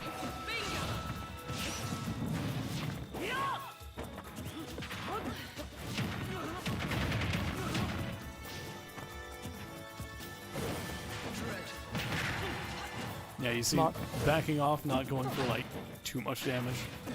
Yeah, and noticing that Hope normally picks grab, going for a spot dodge. Nice. Oh, just overcommits there. Kind of autopiloting a back air there since Hope was already on stage.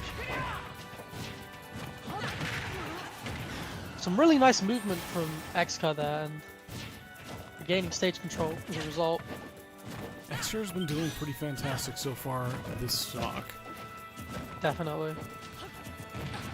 Just spacing that up tilt just around the grab there as well. But that's within not saving Xka entirely and having to deal with. Alright, this is starting to look pretty even though. It is. Oh my goodness, Oh, I wasn't the sure trade. who actually went down. The trade! Yeah, it's a dash attack up B trade, and then Xka's like, well, if I'm over here, I'm gonna Alright. kill you with Look a, at that. big Caught old the- nair. Caught And the dodge and tacked on an extra like 20%. Yeah. And that's how Bayo works all the time. Magic Burst just able to get away in time. And now Hope is stuck without mana, but has enough time to recharge. Getting a good old down smash. And just kind of move each other out a little bit more. Another extension. Can't get killed. No platforms there to work with. Yeah. Xka's gonna start struggling to kill soon, unless he gets Hope in like a corner pressure or like a trap situation. Missing the backhand. I think that true combo kill percent is gone. Yeah. I don't know. Maybe up tilt back air will still work. Oh, it worked! That was a really good stock trade, and Hope has been looking at that kamikaze every time. The game. That is the perfect way to use that. That was really smart.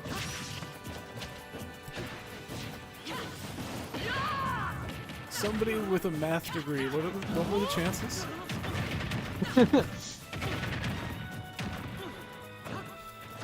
Oh, nice extension. And, you know, Hope is sitting here at 92. Gotta look for something, a crit or something, maybe some menu. Big ol' up tilt. Looked for thwack, didn't get it. Great combo from Xka, but again, Hope's defense stands strong, and the great read the on the roll, and that is it. With that, Xker takes it in the reset. Xka has his revenge. He basically just sort of rage quit the first set. He sort of let himself die. Yeah. He was clearly very angry, very like unable to sort of deal with this character, but he calmed down and he put his mind to it. He got there in the end. They had plenty of time to sit there in losers finals waiting for their match to sort of like recompose themselves, I guess. Yeah. And I'm not sure if Hope was prepared for that, I guess. I don't think they were ready. I don't think so either. But with that, that was EU Bootcamp number 135. First place, Xker. Second place, Hope. Third place, Nines. And in fourth place, Gucky. Yeah, that was a lot of fun. Some really interesting sets. I don't think there was anything really too boring amongst any of them, which is great to see.